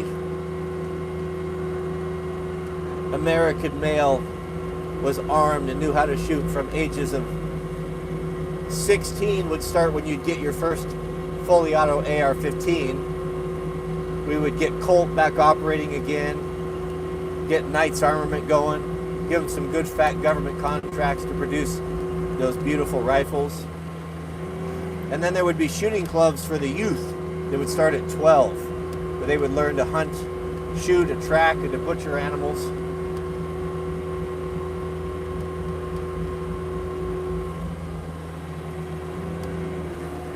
We'd kick the girls out of the Boy Scouts. We would segregate them. There would be Girl Scouts and Boy Scouts again. They would not be co-ed.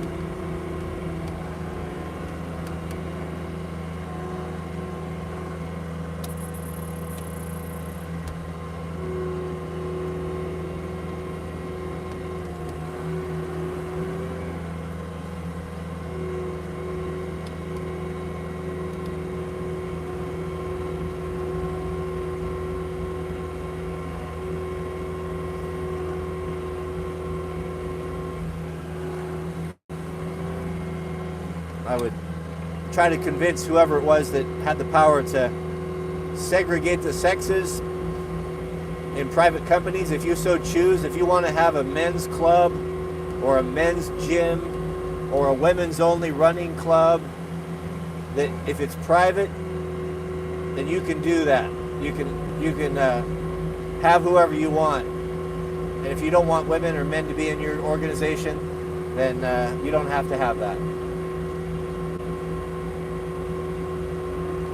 If you want to have it co-ed, you could do that too.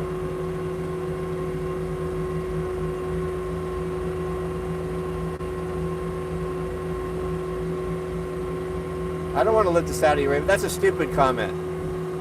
I said that women could do it. Women can't necessarily do that now. You don't have to do it, but you don't have some government agency threatening to throw you in a cage if you don't bake the gay wedding cake. See, the left wants to force itself on us, and you will all be vaccinated. We don't care if you don't if you have a religious exemption or a concern or problem with that. We'll hold you down and force you to have it, or you'll be put in a cage until you do it. They're all about that. But the moment we don't want a Christian baker doesn't want to bake a gay cake, then oh no, we can't. It's one-sided. It's to make that statement that I want to be like Saudi Arabia. That would only come from someone that is very foolish, naive, and doesn't know anything about the world. The understanding of an infant. But as a child, what's the excuse? I mean, that's terrible. That's even well below a public school education. My goodness. Reprehensible. Saudi Arabia's got nothing to do with it. Their culture is incompatible with Western civilization, in my opinion.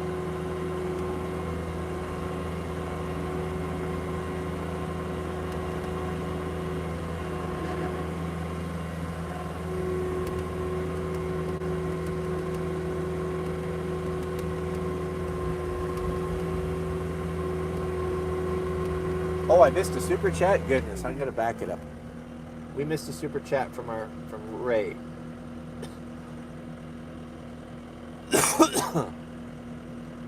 Whoa, it's way back there. It must have been... Oh, Ray, there you go. Yes, I would agree with you. I'm sorry about that, Ray.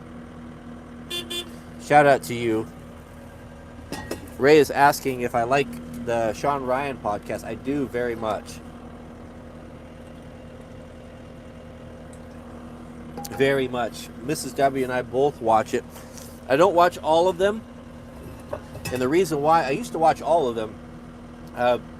They're pretty long.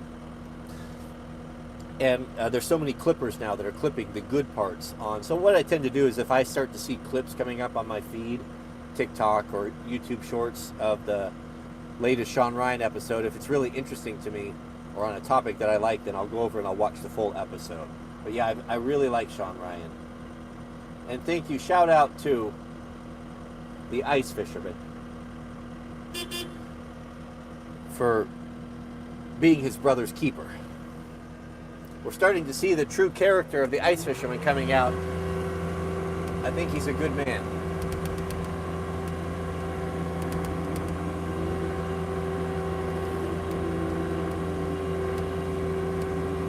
You prove yourself ice fisherman for a few months, and I will recommend you to the warband for moderator status. But that was their personal area of responsibility, and I stepped on toes last time by bringing in some new moderators without their vetting them, and I will not make that mistake again. So that is not for me to decide. I leave it up to the warband, but I can make suggestions if someone comes into my orbit. But they'll only come from members. So that's the best I can do for you. My power has been checked, and it's limited.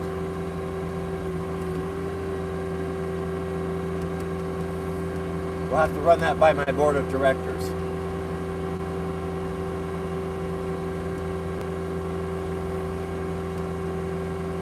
But I have a good feeling about ice fishing.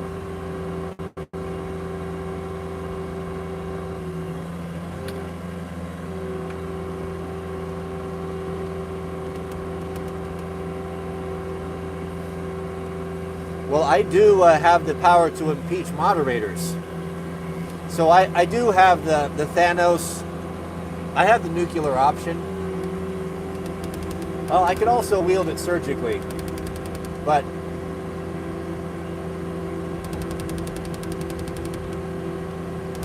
we don't want to get carried. I don't want them to start getting carried away. I have to say that we look pretty good.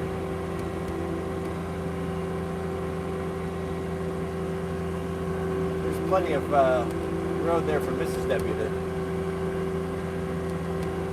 We still have some fuel. Let's go blah blah Mr. Peter. He'd probably appreciate that. And we can check on Mr. Brian on our way out.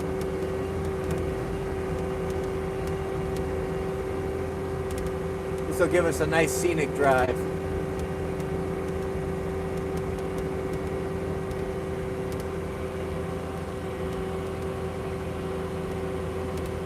Leave no fuel unburned, yes. I'll stand by for a minute, it'll be a little bumpy.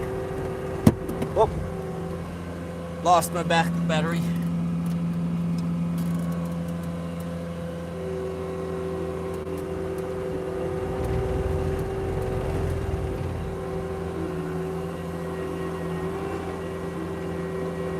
Boy, things are looking, just thinking of Canada, things are looking dark for Canada.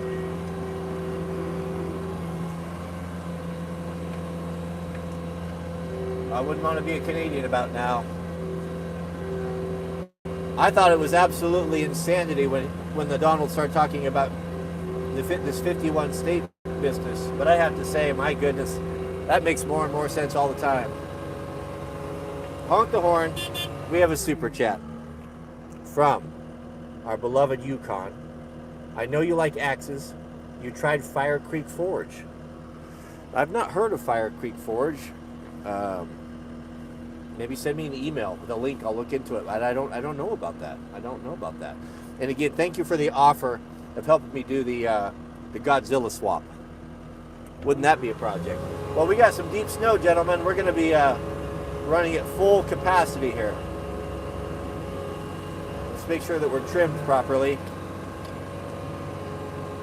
She's chooching now. Goodness, we have a super chat from Mr. Luke. Luke writes, what do you think about New York making body armor illegal? East Coast man knows no bounds. I hadn't heard that, but I think that's terrible. I think that it's foolish as well. These coastal libs, man, they're just the worst. They really are terrible. They make policy with no knowledge of anything whatsoever. They don't know it. And they think they're so smart. I think it's deplorable, but I would expect that from East Coast man. He doesn't have any sense. Of course, he's going to cut off his nose despite his face. I think it's deplorable. I don't support it. But who knows what the NFA or what the Donald will do? You know, perhaps there'll be some sort of a national NFA concealed carry or something that gives us our rights that we should deserve. Shout out to the Battle Chemist coming in with another super chat. Thank you, Battle Chemist. Battle Chemist says that Canada is bad as 51st state. That would add 2 leftist senators and around 7+ leftist representatives. Oh no, we wouldn't be able to have their current government in any position of power. Part of the condition of bringing them into the fold would be that we will be voting for and choosing or having some say in that. No, we're not going to bring baby Castro back into the States. He wouldn't even be welcome. No, I would agree with you though. If the condition was that they come with their current government, that would be a no-go. Honk the horn for Question Tree. Shout out to you. Thank you for your generosity. No comment, just thank you for the streams. Well, I appreciate that. Thank you. I really do. Let us proceed. We got the deep snow, gentlemen. We're chooching. Maximum power. Let's get that chute up. We're throwing snow so far. See if we can trim it out and get the maximum throw. Oh, I missed a super chat.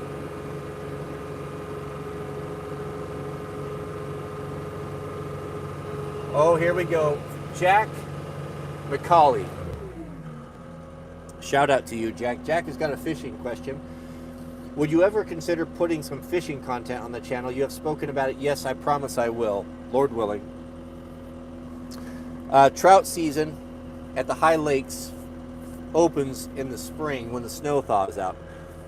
The Sweet Loaf really loves fishing and has continued to ask me all winter, Papa, will you take me fishing? And so we'll be up there. So yes, opening day, as soon as it opens up, I'll be up there and I'll take video for you. Maybe we'll even, here's what we'll do. I'll make an attempt. I'm going to try to get a boat, a small, like a 14-foot boat, and a little trolling motor, electric trolling motor, and we'll go up there and I'll take my Starlink. How about we do a fishing stream? How cool would that be? That's going to be my goal this spring.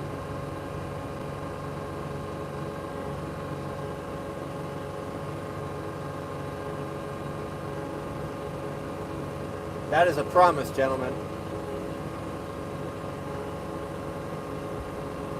My favorite brand of coffee is roasted in Portland, and it's called Stumptown. Now they have various roasts, like most coffee roasters do, but they also have their own small local chain of coffee baristas that are among my favorite, but I like Stumptown a lot.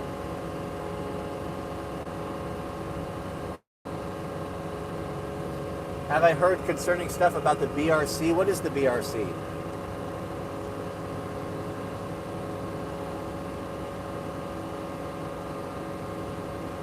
The depth of the snow here is about, looks like about 2 feet. Black Rifle Coffee. No, I don't like those guys at all. They're the enemy of Proho.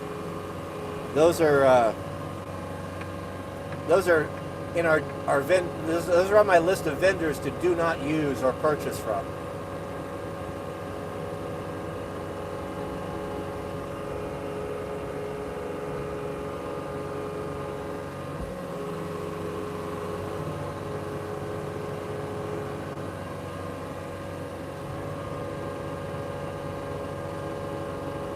We do not support Black Rifle. Those guys, they're the worst.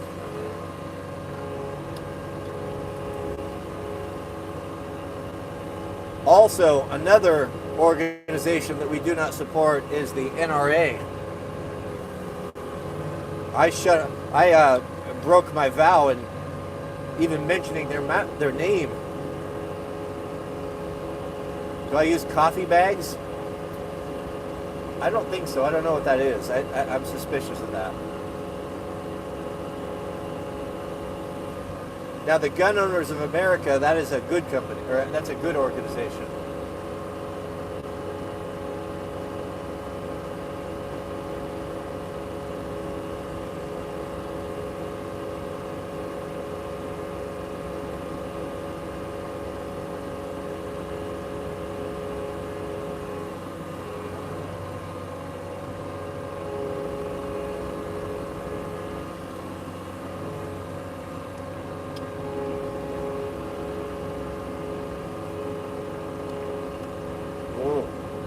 Tough going, gentlemen. It's deep. Got off track there a little bit.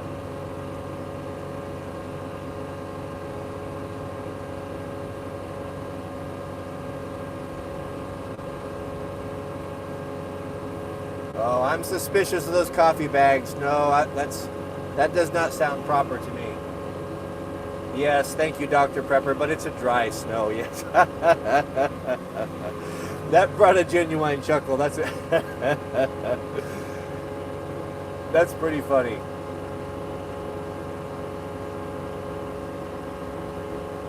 No, I'm suspicious of those coffee bags. That's not something that that doesn't sound good to me. That sounds way too close to a K-cup, which is also something that is on the do not use vendor list. I had not heard that about Aero Precision. That's too bad. The politics of Washington State have become untenable for that good company. They're going to have to move. Where are they going? Texas?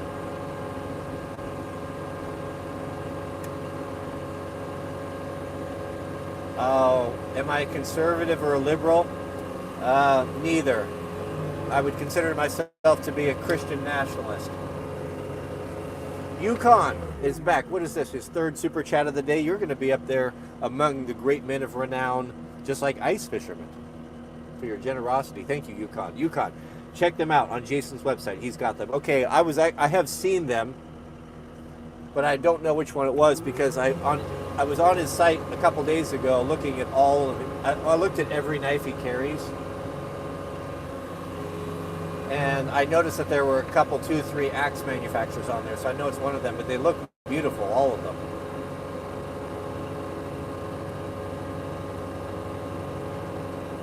A Christian nationalist is someone that would like to see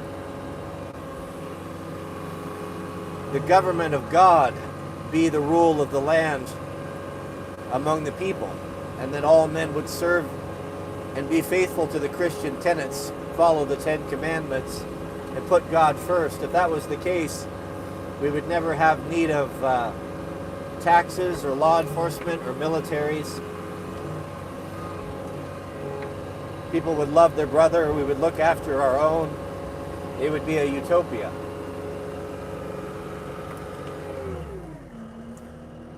Ice Fisherman coming in again with another super chat. Thank you to you. Shout out to the Ice Fisherman.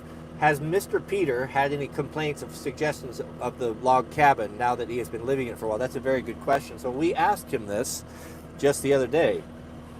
Mr. Peter, let us proceed here, has been caretaking the cabin, and so not an issue. He said it's been very, very well insulated. Now it's been cold. It's gotten down to -6 degrees.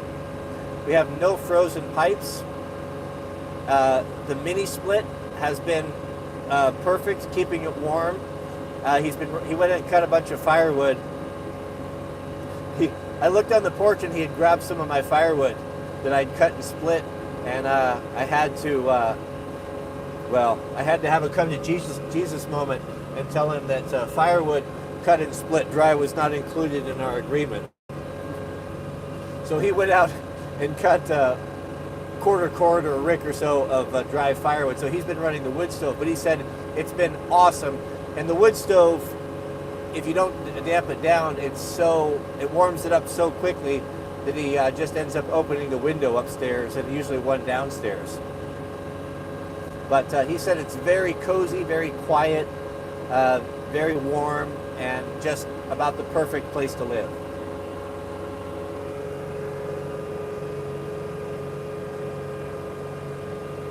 We have a super chat from Ray Raber. Shout out to you.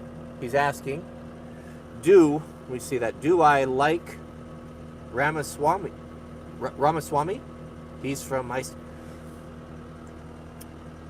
I don't trust Indians, but I like Indians. Is he Indian? Before I go any further, I need to know. I believe he's Indian, right? Is he Indian? Can the War Band or the Big Fizz clue me in before I go on a rant against our Indian brothers? Yes, okay, that's what I thought. Indians, I love to meet an Indian. They are the nicest people. I love their food. I just think that they're charming. When I'm on vacation, I've had some great experiences meeting Indian people. However, the Indian people are extremely tribal, meaning when an Indian gets in a position, like let's say a tech bro, he comes over, he's really good at, and they're brilliant. They're brilliant engineers. I have nothing derogatory to say about them, except for a fact that they are very tribal. And what they do is they'll stack their entire department with their own people, other Indians or family members, and they like to work together. And if you're a white guy or of a different nationality, if you have an Indian boss, brother, you are on your way out, so act accordingly. So that's why you got to be careful with them. But we love our Indian brothers, apart from that. And I don't blame them. They have every right to look after their own. Do we not have enough? Oops, oh goodness, I hit something hard. Do we not have every right to put our own family first? And it's right and so. But, we Americans don't do that. And so you can find yourself on the hind tit if you have an Indian supervisor. So be warned.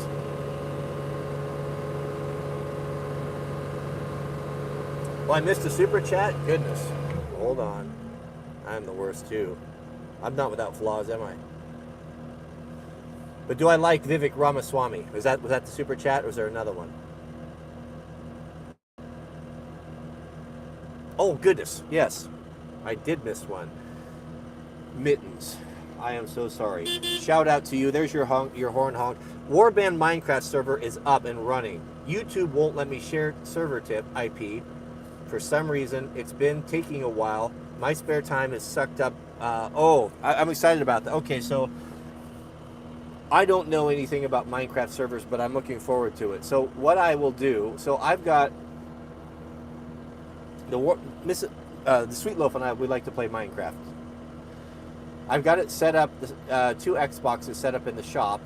All we need is to tell us when and where. We should do this in an evening after supper. We'll play like from I don't know. Let's say we play from like 6 to 8, maybe earlier, 5 to 7, whatever. We'll pick a time so that our East Coast friends can jump on and we can all be in the Minecraft server together. That'll be super fun.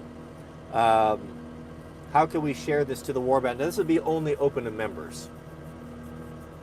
And you can't share a link on a live stream. Well, I don't know anything about this or even how it works. So I'm going to need someone to explain it to me. So you can either contact me through my email, cody@wranglerstar.com. Better yet, get with one of the Warband or the middlemen. And if any of them are Minecrafters, they know this. Let's talk about that. But contact us. Someone pick up that mantle here, and we'll do that. And we'll maybe have it reoccurring so that it's we do it every 2 weeks or something, or once a month, whatever works for people. But email it to me with Barney style instructions how I can jump on. Let's connect, make sure it all works and everything, and then we can share it with the Warband members. So that'll be fun. I'll look forward to that. That's good news. Well, shout out to you for doing that. Thank you so much. That'll be fun. I think I missed another super chat. Vivek Ramaswamy. I don't know much about him, to be honest. He got his wings clipped for something. I don't know if he angered the Donald or another cabinet member or what it was, but he's out. He was out quickly. But I haven't heard him talking, trash talking, or writing a book, or trying to harm someone. So I think that shows good sense. If he were to embrace the sour grapes and go out on to all the press outlets that would have him and badmouth Doge or badmouth the president, it would not go well for him. I think he's already an outsider, being an Indian. And like it or not, we're a Christian nation. It's just the way that it is. I don't doubt his brilliance. I don't doubt he's an incredibly capable guy, but I don't know about him. I can't really comment. All I can do is lean into my stereotypes that I know, which are, of course, true.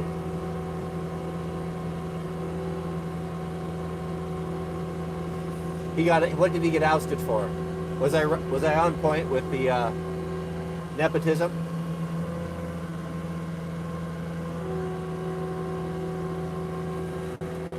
Oh, South Africa. My goodness, yes. I have a friend who's from South Africa and regularly goes back. He's a chef of a restaurant. He's a family-owned restaurant that we would like to go to. So I know a little bit about it, very little. But if you don't know, South Africans, the white South Africans, or I believe they're called the Boer, they're the ones that have been really the economic engine of South Africa. They've had a lot of farms and plantations. They've been it's pretty extraordinary what they've accomplished, and they're very proud and interesting people, really a tough, rugged people. Well, of late, the government has turned against them and has declared eminent domain on their properties and basically opened it up and made it legal for jealous Africans or people that would want to come and harm them and take their land, take everything they work for, and they're being persecuted terribly. So, what President Trump did it is probably, Elon probably brought this to his attention, because I believe if Elon's family is from South Africa, or I think that's why he has that accent. they've offered them refugee status. Now, the U.S. has always been receptive to people that are persecuted, regardless of your nation. And if you're being persecuted for your faith or persecuted for who you are, you've always been given refugee status. You can come, and America will help you get a foot in the door. So that invitation, which is pretty absurd that it had to be given to South Africa, they've always been tough and been able to take care of themselves, but it's getting so dangerous now that there's a growing segment of the population that are like, yeah, we'll take this. And so he's extended that to them. So any South African that wants to pack up his family, they would be able to come here under refugee status and get right to the front of the line, from how I understand it, of becoming citizens of the U.S. And I support that 1,000%. That's the type of people we want in this country. People with grit, tough people, resilient people. I like the South Africans. I've never had one do me wrong.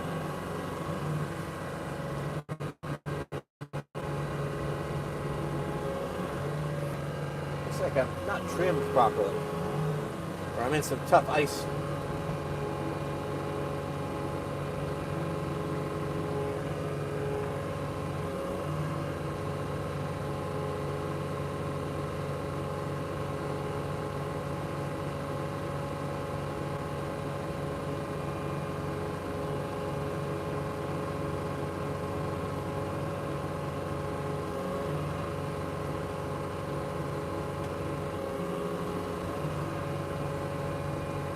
It's gotta be tough to live in Africa.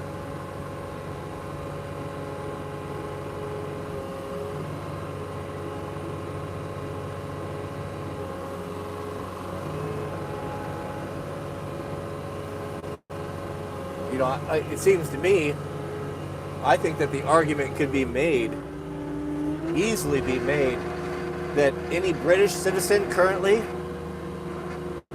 or Canadian citizen, or even maybe an Australian citizen, that they would meet the criteria of refugee status if they wanted to escape the persecution of their current governments and seek asylum in the U.S. Who agrees with me on that? I think that the case could easily be made. Goodness, we have a super chat from our brother Ryan. Shout out to you, Ryan. Ryan says, my dad was never around. You filled that void more than you know. Thank you. Well, I sure appreciate that. It's a very high honor. And I appreciate that. Thank you. Thank you. Thank you for your generosity, and let us proceed. All right, is old Peter, maybe widen his drive out here just a little bit. There's a lot of bumps and gravel and rock here. It's ungraded, so I have to be careful. Oh, already in the rocks.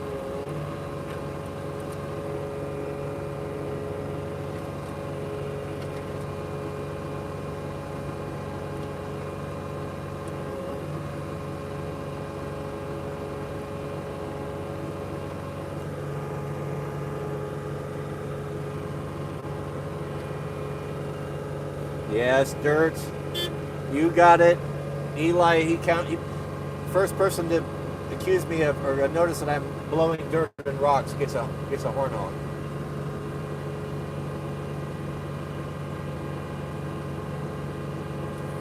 Widen this out here so he doesn't fall in the ditch.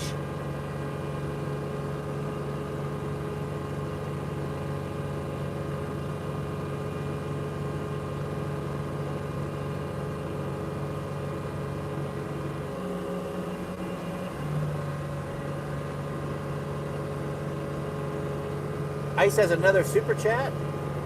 Oh goodness, we better check that out. How did I miss that? Oh, there we go. Goodness. Shout out to Ice and his extreme generosity. Ice, you're all right in my book. Thank you so much. Ice says, Tanya wants to know if women are allowed in the warband membership. Yes. Yes. Now you won't have a front row. They won't have a frontline combat role, but women are very important in the warband structure. Actually, I've already I'm not going to. Some of our members are private, but I've actually hand-picked. The very first woman that I hand-picked to play a pivotal role in my cabinet is there will be a woman that I put in charge of the war brides. Now, our young men have been, because of online dating, have found it's hard for them to get access to women because of Western women's unrealistic standards. So the warband will, when we capture our enemies, we will of course segregate the men and the women, and we will put the women that are of suitable age, these are all jokes of course, in charge of a particular woman who will run the war brides. And that this will be the pool that is made available to those of my soldiers that will show particular aptitude and courage, and I would like to have those as a reward for the war bride. So yes, of course, they will be in there, and these are all jokes, of course. But yes, the women will play a pivotal role. Now, they're not going to be in the front lines, nor in the construction regiments, but they will hold many important positions and will have equal say in important decisions that affect the regiment.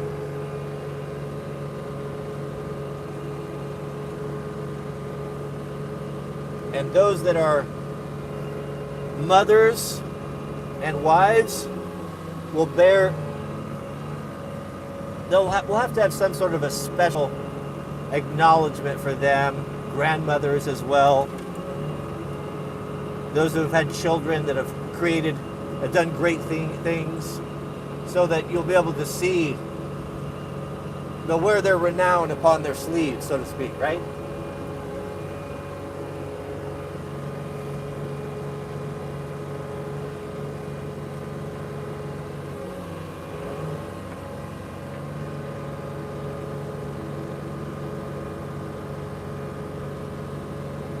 I don't know if the foreign women that are captured on the battlefield will be made suitable. I don't know if they'll be made wives.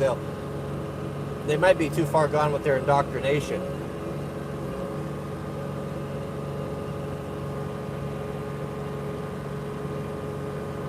So here's the skinny mic on snow blowers for tractors, from someone that's been round and round with it.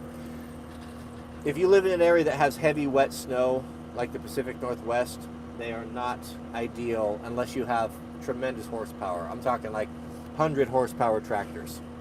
Then you get a multi-stage blower, you can do it. Small compact tractors, 50, 60 horse, a little bit marginal. Now if you live in the Midwest or you have dry snow where it's really cold, then they're fine, they work great. So make sure you have a lot of power. This skid steers are pretty powerful. I had to, even this skid steer, the 249, did not have enough power to run it until I had the high flow put on it. I got more volume. So I would, if you can make a plow work and you have terrain where you can push it off to a side, like on the hill where it doesn't accumulate, or you don't get a ton of snow, then the plow makes the most sense, I think. It's a lot faster. But if you have to remove the snow from the driveway, or throw it, or cast it away, then the snowblower is your huckleberry. But you got to have horsepower for it. That's a good question. Thank you. We have a super chat from Back Creek. Thank you for that. I really appreciate your generosity. Thank you for streaming. Always a pleasure. Well, it is for me too. Nice to have you here. All right, let us proceed, gentlemen. Getting snow blind out here. It's very bright. I think we should probably head on back, go get our breakfast. It is Friday. I don't really have anything on tap today. I wasn't sure what I was going to do. If you guys have any suggestions, what you'd like to see, video ideas I could throw up, I will take a look at those.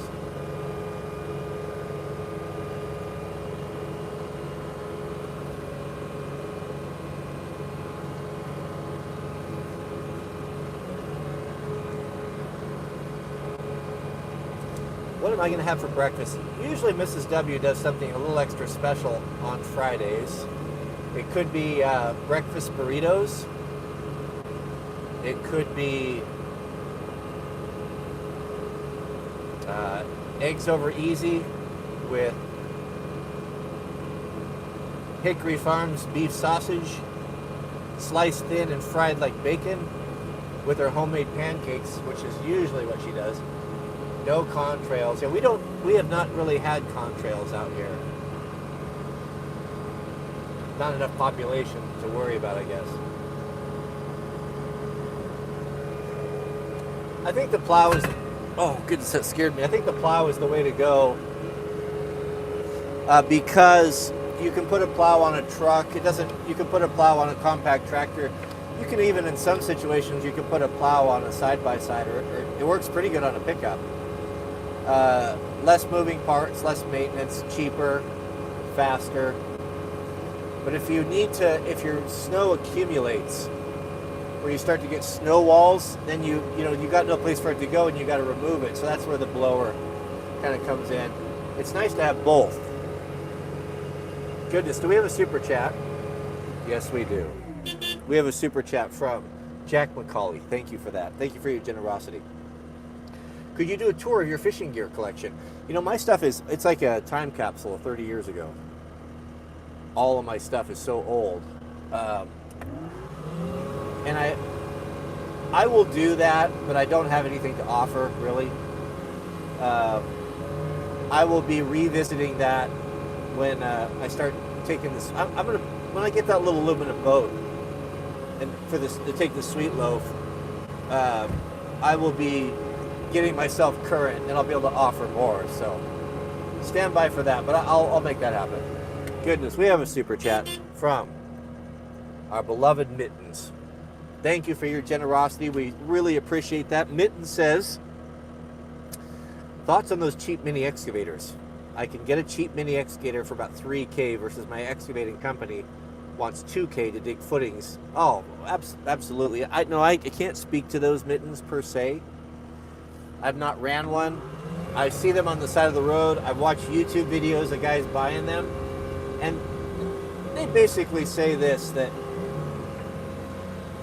it's kind of like a Harbor Freight tool, and Harbor Freight has a place. If you're going to buy a tool for one job, if they're telling you $2K to dig a trench, and you can buy one for $3K, even if you could buy it for $4K, absolutely buy it. You're going to get the work done for free. You're going to own the excavator, which you could probably sell for $2K when you're done, or just keep it, and you got a little toy to play around with. And if you get a couple years out of it, then consider yourself to be fortunate. I think that's a brilliant idea. Always buy over renting those sorts of things if you can, especially if the jobs, and then you're not rushed. One of the $2,000 is a lot to do a trench, but I don't fault the guy for that. Equipment's expensive, insurance expensive. The government has made it expensive to run a small business in this country, and there's so many rules and regulations. That's why things are so expensive. It's not the guys that are there. There's always some guys that are greedy, but that's usually not the case. Ice Fisherman, shout out to you. Coming in again with another super chat. I looked at buying an antique saw blade after watching your video last night. Is $350? That's too much. That's too much.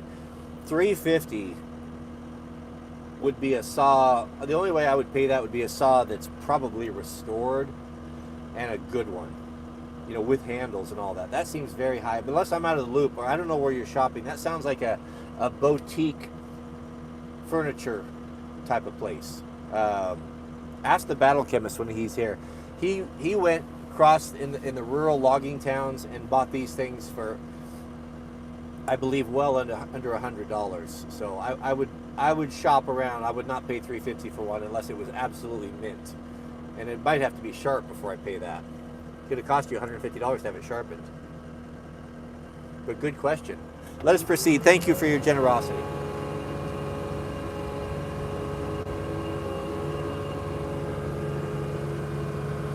I missed the chat from Zach. Oh, shame on me. I'm backing up. How did I do that?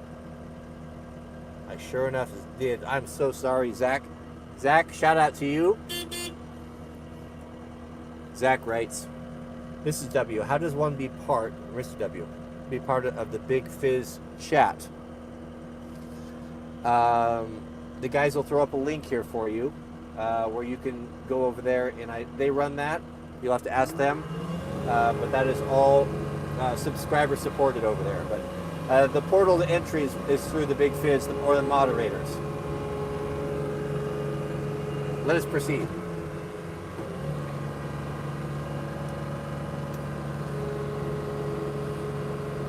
We're going to widen this up, and then we're going to go get some breakfast.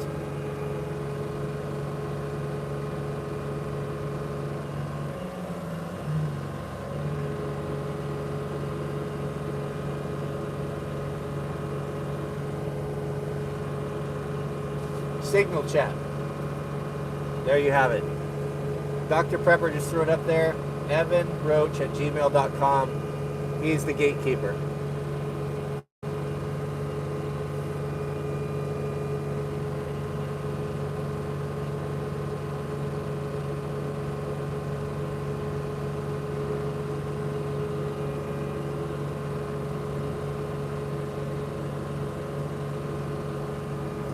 Well, she's chooching now. Skilled welder in this area.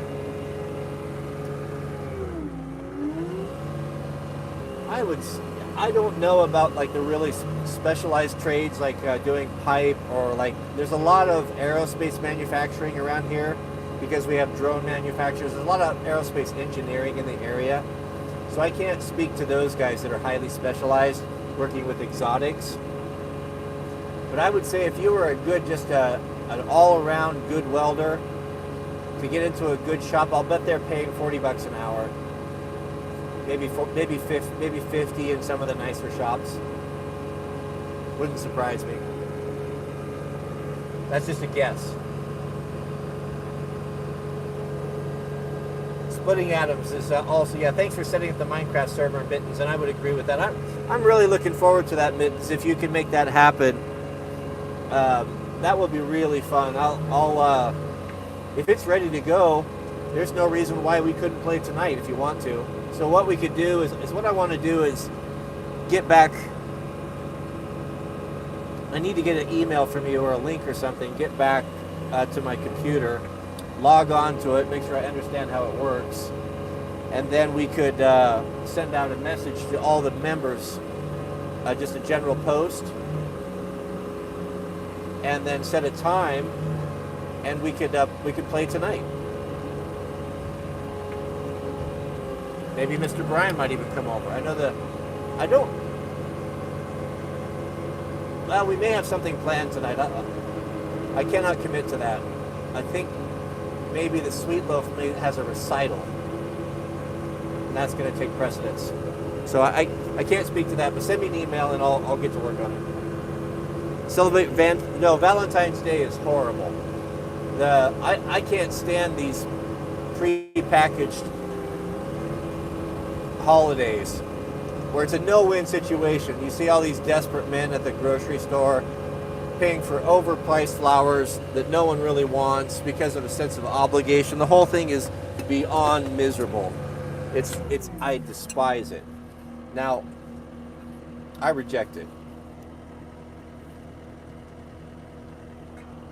And the entitlement, not Mrs. W, but the entitlement of some of these women that, oh my man, he better come correct this time. If he doesn't buy me something that I really like or spend a lot of money on me, I'm going to roast him on the internet and publicly shame him and embarrass him in front of all the world, even though he provides everything that I need and pays my rent and pays my salary and is my entire provider. But let him not come correct and do what I think I need on Valentine's Day, that I'm going to shame him, and to hell with everything he's done the rest of it, the whole time we've been together.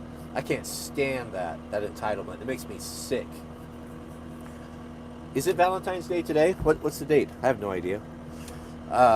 What I will do is I will not participate in that, and I will get with Mrs. W, and I will say, let's dress up. I'll wear a nice shirt, might even tuck it in. Tell her to wear a pretty dress and take her to a place that she likes to go and go have a nice dinner. But as far as but that's not because I'm obligated to. I do it because I want to. And that may be the day before, that may be the day after, but I'm not going to participate, not at all going to participate in that nonsense. Is today Valentine's Day? Is it really? I need a reliable source. I don't know. Welcome, Daniel. Our newest member. Shout out to you. Single honk. It is February 14th. It's Valentine's Day. Okay.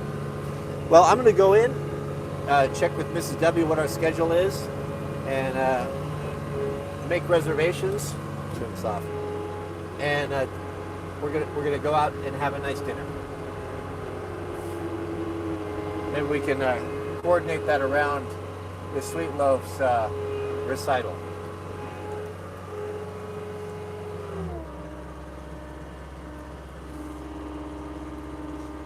I'm not wrong about Valentine's Day, gentlemen. You tell me.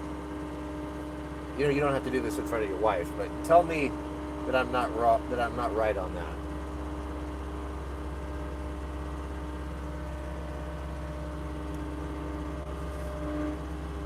That will be some of those holidays will be abolished when the war band takes power. Every day will be Valentine's Day, but it'll be Valentine's Day for the hardworking men that go out and break their backs for their families to bring home the bacon. Maybe he should be celebrated once in a while for dedicating his life and giving his youth to take care of his own. That's not done enough, in my opinion. Women work hard too, just as hard as we do. Oftentimes their work in the home as a stay-at-home mom is even more thankless than what we have to do. But let's not underestimate how much men give as well. Both work and should both be celebrated, not just one. What's her obligation? To give him a nice Valentine, you know? We're gonna have to. We'll have to establish this government that I think would be the perfect utopia in our Minecraft server, where everyone will get along. Maybe we'll have to build a tabernacle of the Old Testament, so we can have a visual reference of what it was like. That would be kind of cool. An Ark of the Covenant and all that. That'd be an interesting lesson for our children, wouldn't it not? To recreate the camp of the children of Israel, 1 million strong or so, as they put tents up in the desert of Sinai with the tabernacle. That would be very interesting. No mice problem with the gear locker because of Mama Kitty. About once a week, I see a little bloody, dismembered carcass that she brings into in here, and she keeps it down. No mice pooping. No. But it's also, the shop is also very tight. It's not like a pole barn where it's open to the whole world, and whoever so will may come. This is a lot tighter, so it's not that they can't get in. Mice can squeeze in to almost any place, but they rarely get in here. And I don't even know if they get in, or if she has a cat door, so she goes in and out. So she might go out and kill them and bring them in. So, any questions, comments, gentlemen? Any update of the Minecraft server? Toothless caught her first mouse this fall and brought it into the porch. Yeah, a little tiny mouse. And then we don't forget her. She's been pampered, though. She's become kind of a house cat. So she's behaved herself quite well. So Mrs. W hasn't expelled her from the house. She is quite sweet, and it hasn't been a nuisance so far. She was digging in the plants, but Mrs. W just replaced the top inch with gravel, and that took care of that. But no, she seems to be fine, and as long as she behaves herself, she'll stay inside. We have a new member. Back up here. Did I miss this? We want to acknowledge our new members. Yes. Daniel Shipley. Single honk. Shout out to you, Daniel. Welcome very much. You will be and now have access to the up-and-coming Wranglerstar Minecraft server, which I'm very excited about. The Sweet Loaf is going to come unhinged when I tell her that we have our own server, and they're going to be This will be just for members. Members in your family. This will be kept family friendly. Mr. Scott Peterson. Shout out to you, Scott. Thank you. You'll be receiving an invite to the Warband Minecraft server as well. The Minecraft server is always up and running 24/7. So you can jack in, log in wherever you want, or we can have particular events. So I am not a particularly strong Minecraft player. I grew up playing with Jack when he was just little, and I love Minecraft. I think it's a wonderful game. Looking forward to that. Family friendly. Yes, it'll be family friendly, of course. And then we'll do events. And we'll announce it, and then we can come in and enjoy that together. That'd be super, super fun. All right, gentlemen, I'm going to log out. Thank you for hanging out with me during the SnowStream. Always a pleasure. I'm going to go grab my breakfast, check in with Mrs. W, see if she has anything of need. We got our furnace guys coming, so I got to get a couple things prepped for them. And whether or not I put up a video, I'm not sure. If I get inspired or something I want to share, I'll do that, but I have no plans. What happens in Minecraft stays in Minecraft. So I hear. So I hear. Thank you all. And thank you for those of you who super chatted. Welcome to our new members. We're very excited for that. You will now have access to the members only live stream. And if you ever wanted to find out who is this Christian God and is he worthy of me serving, you're going to find a place that is not full of soft churchmen. You're going to find the best and brightest in the subscriber base, and you're going to have access to the Warband and become a member. So it's a very select and excellent group. Shout out to the Warband and the Big Fizz. We'll see you guys on the next one.